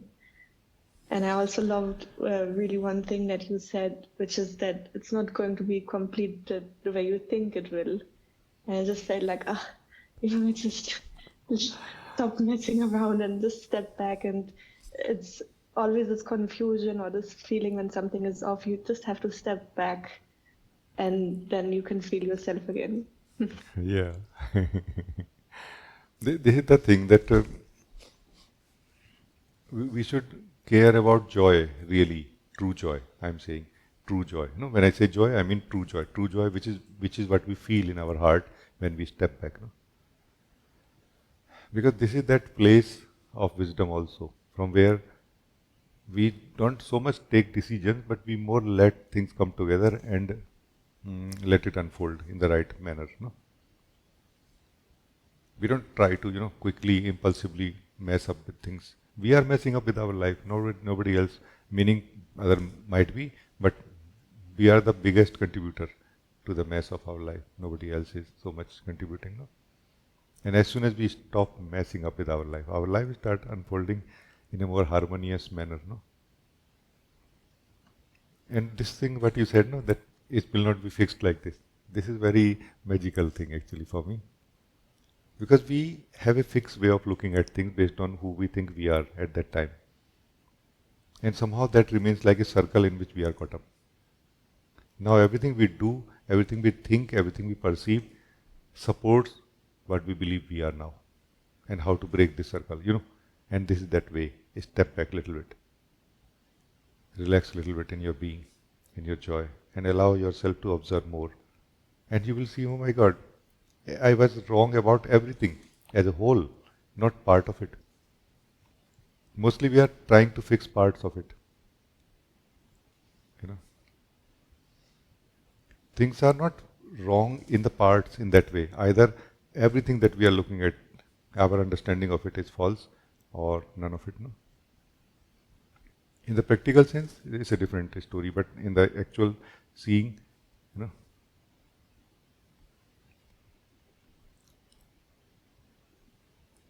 So ego is the one that we see, or ego is the one who sees it?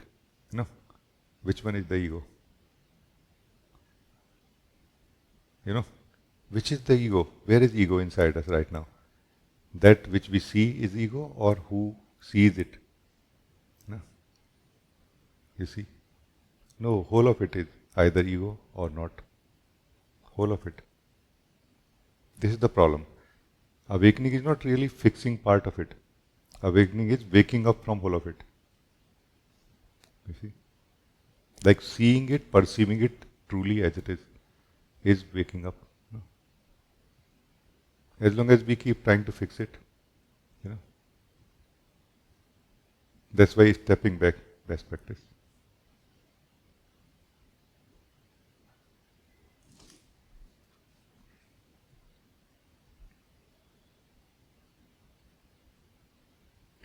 Like I feel we should, whenever we are trying to solve some fundamental spiritual problem, we should try to look deeply first of all, what is the problem.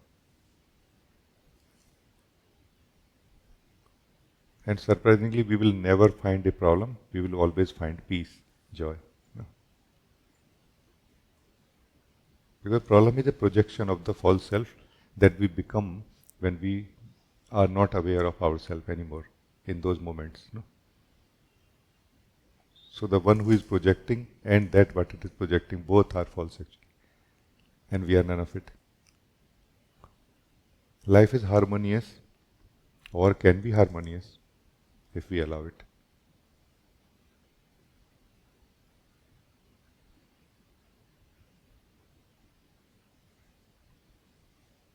That's the reason I always feel that if any one of you feel that I have a problem, if you can show me really what exactly is your problem, we can fix it, we can solve it right here.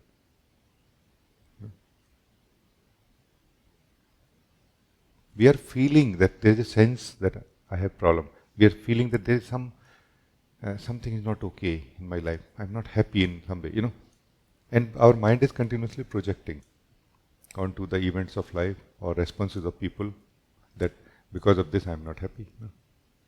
But if we look deeply, we will know it is not related, it is unrelated. I have an unrelated sense of unhappiness, and then that's a good place to look deeply into it and go beyond it into the joy, into the true joy of our own being. Heart breathing, for example, can transcend the sense of suffering. so simply, so simply. Because it is not really a problem. It has become a problem when we have given it to the mind. It is just the absence of you calling you back in the heart. Come back and be joyful.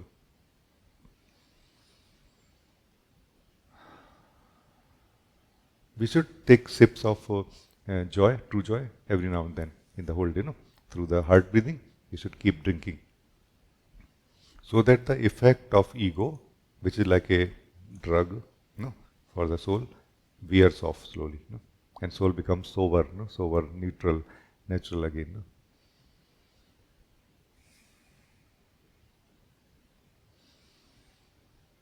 With every incoming breath, come in the heart. Heart means the purity of being, purity of your being. Like free from all those layers where the mixing is happening. Like different flavors. No, one flavor. Coming to the heart means coming to that one flavor. One vibration. And then just remaining, dropping ourselves here and not going out when the breath is going out.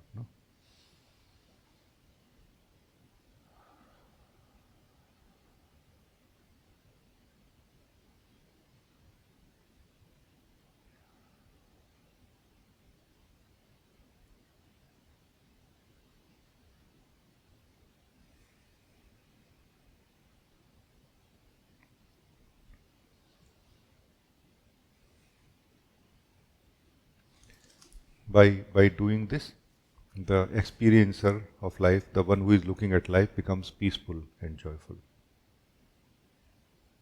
Then its report is very different towards life, same life, than when it is not peaceful, not joyful. Because when the seer of life is not joyful, it projects. When it is joyful, it rejoices in the true seeing, in the true perception.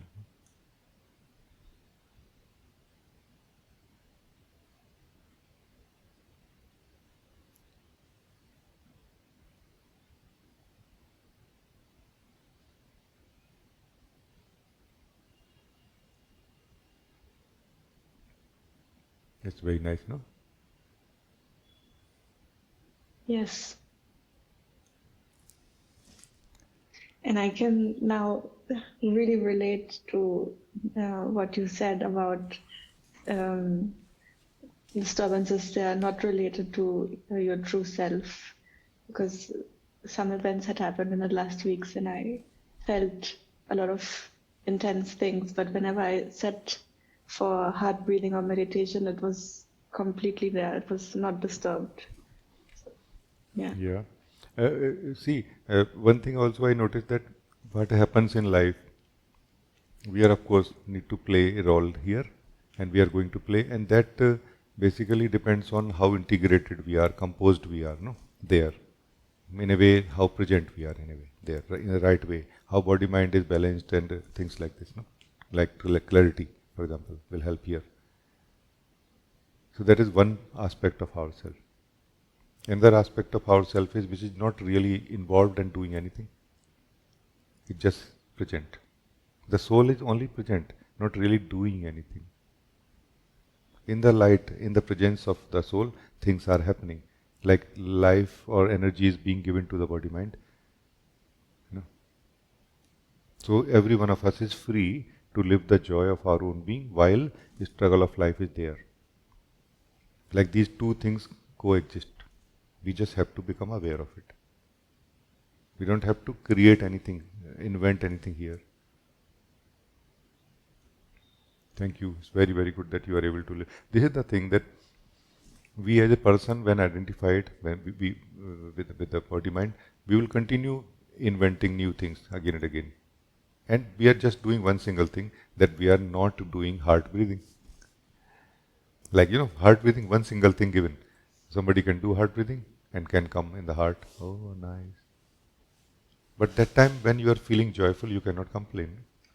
As if we have got caught up in some kind of state where we want to, as if we want to complain.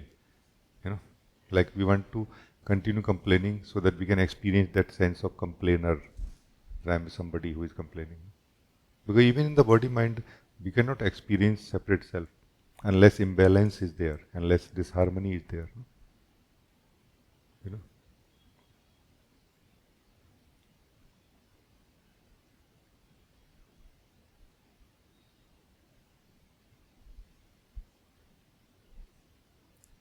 We can let there be problems inside our body-mind, but let's not be the problem.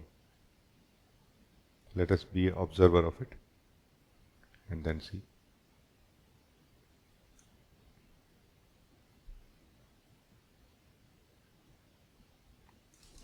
Otherwise, what happens is, like the soul gets caught up in this being the problem. Like sometimes it happens to a child. That child is not able to sleep, did not sleep well. Then child wakes up, but gets caught up in that kind of unhappiness, and because of that, it is not able to sleep also now. So very unhappy, crying and throwing tantrums, but is still not able to sleep. You see, this is what happens to the soul also sometimes.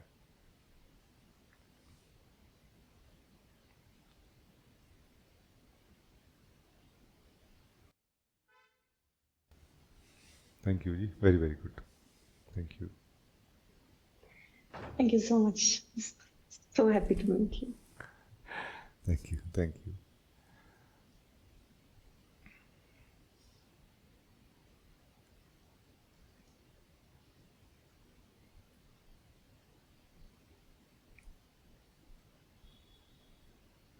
Deepa, you want to talk?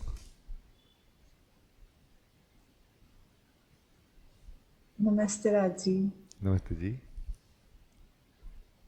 Thank you for this session today.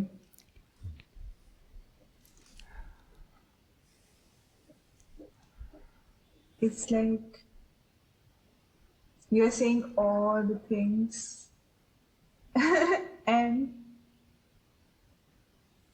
I don't know, I don't have words to explain it. I mean, I don't have words to explain it. But I think we agreed that you are going to ask something, no? Always. That's not fair. Okay, I don't have a question, but where you were saying the word I love you and the love is flowing, it's like the love should first flow through I to receive you.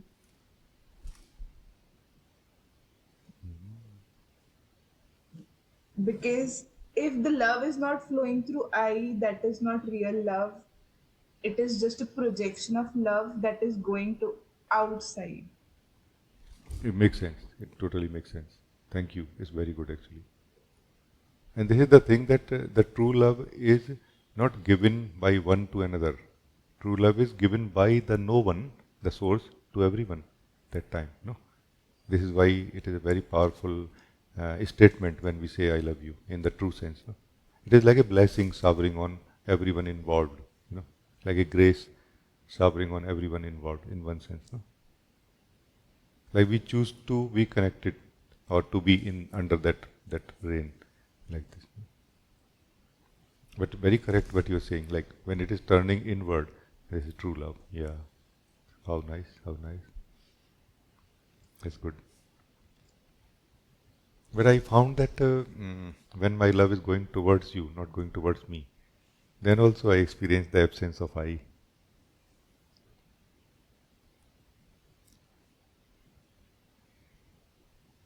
Because I feel as if there are two versions of you and me. One that you live, one that I live. No? For example. In my version, two are just practically two in a way. Like they are necessarily part of the play, divine play, but not ultimately true. So within this individual domain, there will be a duality, like I will be separate from this you, this I will be separate from this you also. But in the reality, beyond it is one. And that's the joy of meeting also, joy of meeting. No? When we are meeting, this is the joy. When you are discovering the truth, there is a joy in me also, because this is also connected. No? It's very beautiful. No? Thank you, thank you. It's like you have to embody love to give love. It is true. It is true. And this is what we are generally not doing for a long time as a person. That we want love, but we don't want to embody. Like we don't want to carry it in a way in our heart, in our being, because it is too expensive for the person. Because person cannot enjoy the party if person can be loving, no. Meaning because there will be no person. You know, love is like a fire for the person state of the soul. Like a warm water for the ice that person is. No? Love will remain, the sense of person will not be there anymore. No?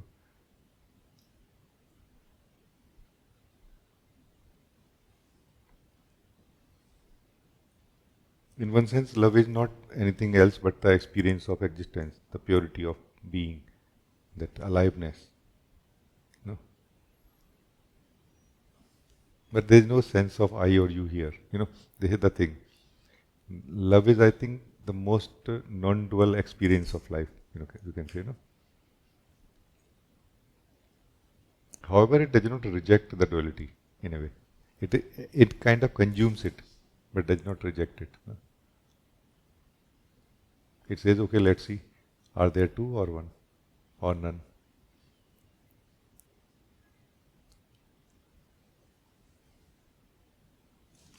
Thank you. I think it's very, very good. God bless you. Thank you. Thank you. Very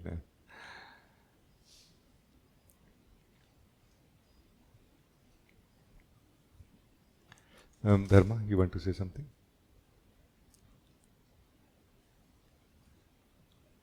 Namaste, Rajee. Namaste ji. Can you hear me? I can hear you. Nothing to say after such a lovely satsang. I just felt to feel very strongly to make a connection with you. See what comes out. Thank you, thank you. Nice to connect with you. Very, very nice.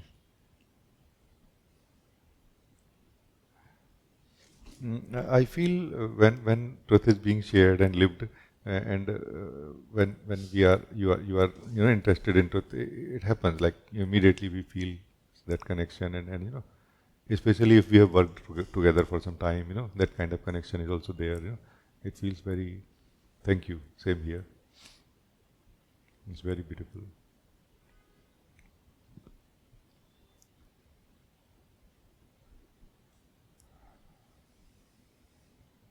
On this path of awakening, there are miracles upon miracles, one after another. There is no end to it really. We think that discovering who I am is just the end of it. No, it's just the beginning of it. No. Then higher than that. Then higher than that.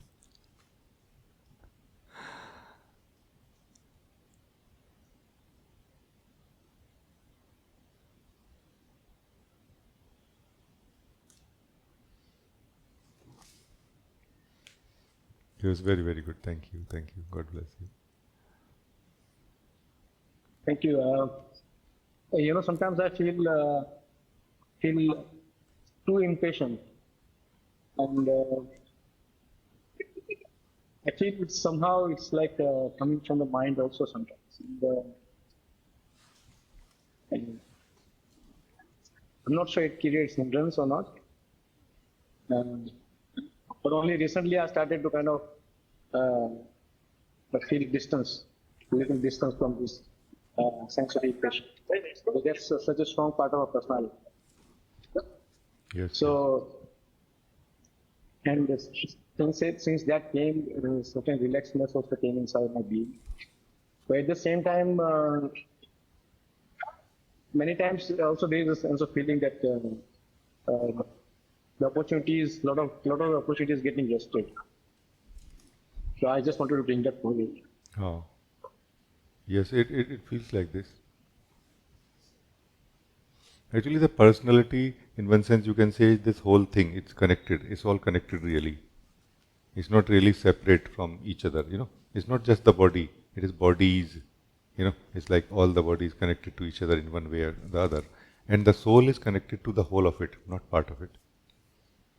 And then soul is not connected to anything also, living its purity sometime. It's like this. So, it is natural to get plugged into it again and again, and kind of start looking at life as through the mind and like this. It's natural, and then you are again interested in living the purity of being, and that again calls you back in a way. No? Whether in the plugged into the body mind or not, how awake we are is what matters. No?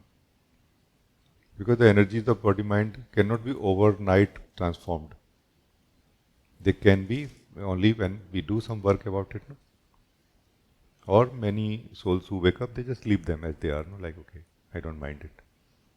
Like you know this very well, you have traveled so much and you are seeing this. But how awake the soul is when connected, this is the point. And I feel you are waking up nicely, that you are able to notice it. No?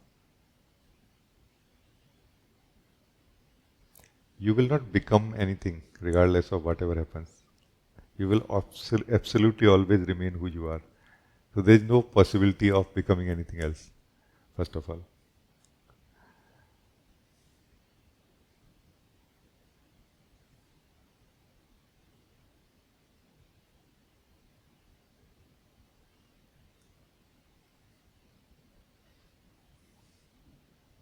Rajee, so much thankfulness is there because I don't know what state of my life will be if this was not wasn't there.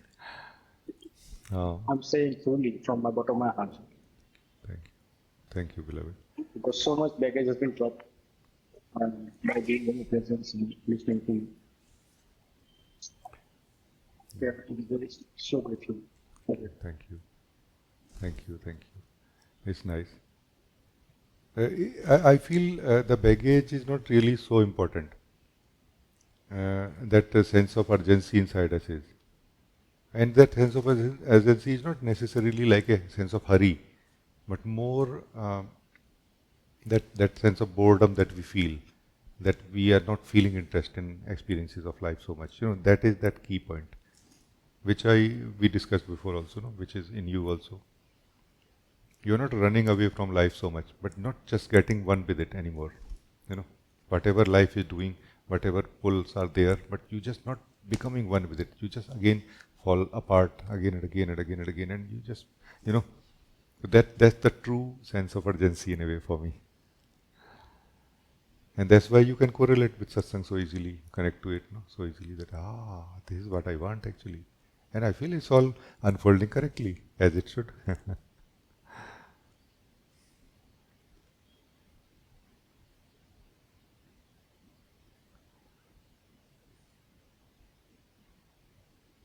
I really try hard to look deeply that what is the problem, where is the problem, but actually not there. There is no problem.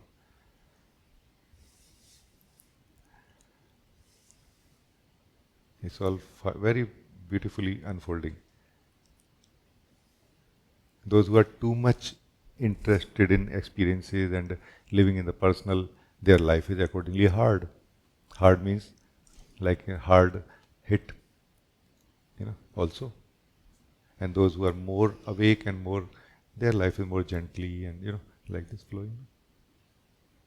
It's so appropriately happening by itself in a way, no? So thank you, Ji. Very beautiful to meet you.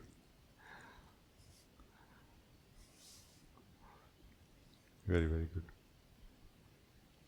good. Padma, you can talk.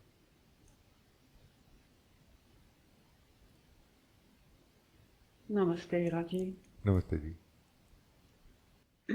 I just wanted to thank you for this satsang. Because there was a little bit of a struggle after the retreat. And now also during this satsang, I felt like really, really heavy.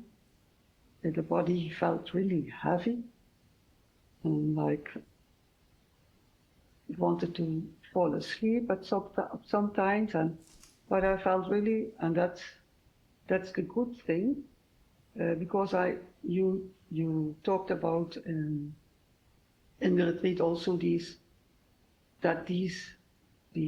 what we think is ego or all these things are just energy.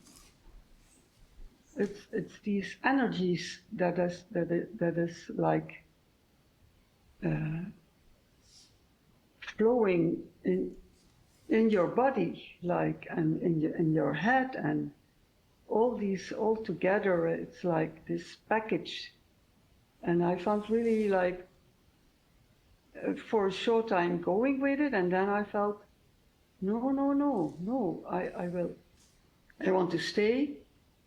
And I heard you say in the retreat, in the last conversation with Mila, I think, stay in retreat. After the retreat, stay in retreat. So I did that. We didn't have the recording yet, but I had to save the recordings from the last retreat. So I began to watch that again at the beginning of the week, and slowly it went. But now in this satsang, I felt this heaviness again. I know, but slowly it went also, and it was like energy, and I felt flowing the energy, and I feel now very good. So I want to thank you for this satsang. Thank you. It's a very important point also, I feel, which we can highlight, or it can be discussed a little bit. That I can share a little bit that our body and mind means that part of the mind which is connected to the body. They both have that kind of memory, which is more expecting the usual energies passing through the body mind, not some kind of heavy egoic energy, Like they have that kind of preparedness in terms of understanding or processing the energy, both. And that's where, whenever the heavy energy passes through the body mind, the understanding capacity of the mind also fails in a way, like it fails to understand what is going on. And then it starts misunderstanding in a way. It starts misinterpreting and wrongly reporting also. And we feel, oh, this is happening, that is happening. In the process of awakening, these things are not to be attended in this way, but more in a unified way, like Prabhat Shuddhi, and don't be stuck. Like continue attending satsang, remain in the vibration of retreat, for example, as you said. That will keep you, the soul, nicely balanced in your being, while body mind can simply ignore it, let it come and let it go, like this. Because majority of what arises inside us during the process of awakening is not supposed to be processed by the body mind. It is just supposed to go through the body mind and go out of it. That's why Prabhat Shuddhi is a very important, not only a practice per day, but it is a change in the attitude also of the mind and the soul particularly, that I will not try to process things. I'll just let whatever can go, let it go. Let it come, let it go. But what remains, I'll look into it and will try to purify it or like this. Or work on it and make more have more clarity about it also in a way. But whatever in first round, whatever can go, let it go. Not trying to hold on to it. No, let it go. That's not mine anywhere. Anyway, So thank you that you see that kind of heaviness can be felt. It is like a signal coming from a deeper body to the brain and physical body. It's a signal only. No actual heaviness is there at that time. I mean, of course, I suggest that everybody should take care of the physical body in the physical way, like treatment and everything, as and when necessary. But sometimes there are wrong signals also, like this. When there is no sign of sickness, let's say, and still there is a heaviness, it's a wrong interpretation.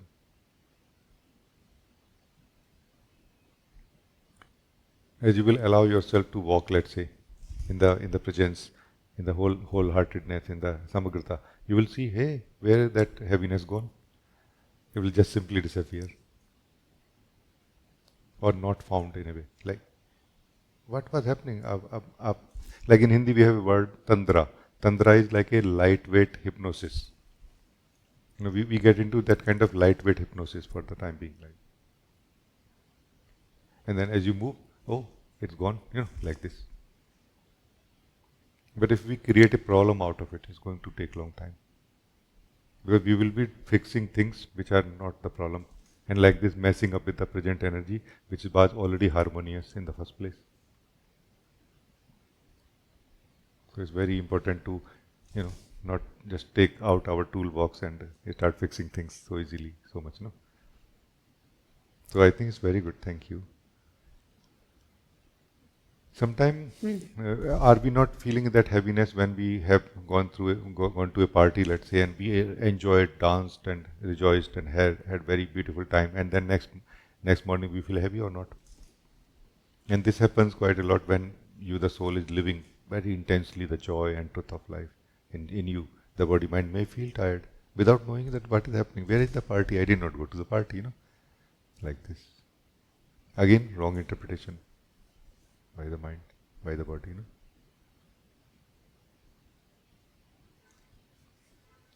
Yes, that's why I'm thanking you also, because I felt really like you taking my hand and like walking together to this and just like, yes,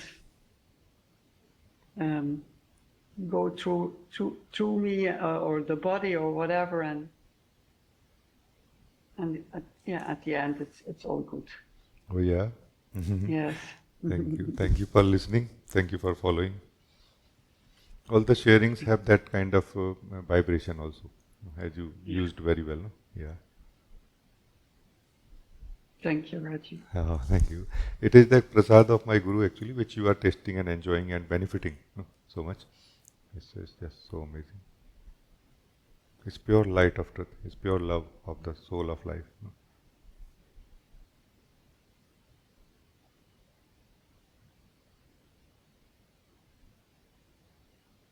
Very nice.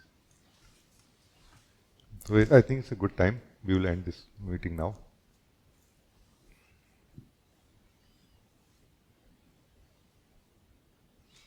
One thing that was highlighted today was that it was a very beautiful satsang indeed. Like probably the best satsang, Saturday satsang so far. No? When I'm saying probably, I'm just taking it that not being hardwired too much like this. Otherwise, it clearly feels the best satsang so far, Saturday satsang. It's mainly because of all of us. Like we are available in the present, this is the key. It is true that I started it, Today I started, it is true. But you joined also, remember. And if you can somehow be in that kind of a state, even when not in satsang, our satsang will continue in some way. Remember this. Because it's a very internal thing. It is not dependent on the physical, verbal expressions only. No, it's something very internal and it will really continue. Like the guidance will continue internally. I feel like this. And I thank all of you for joining in this beautiful way. Thank you, beloved. Thank you for joining. All of you who are here and all who are on the YouTube stream also, thank you for joining.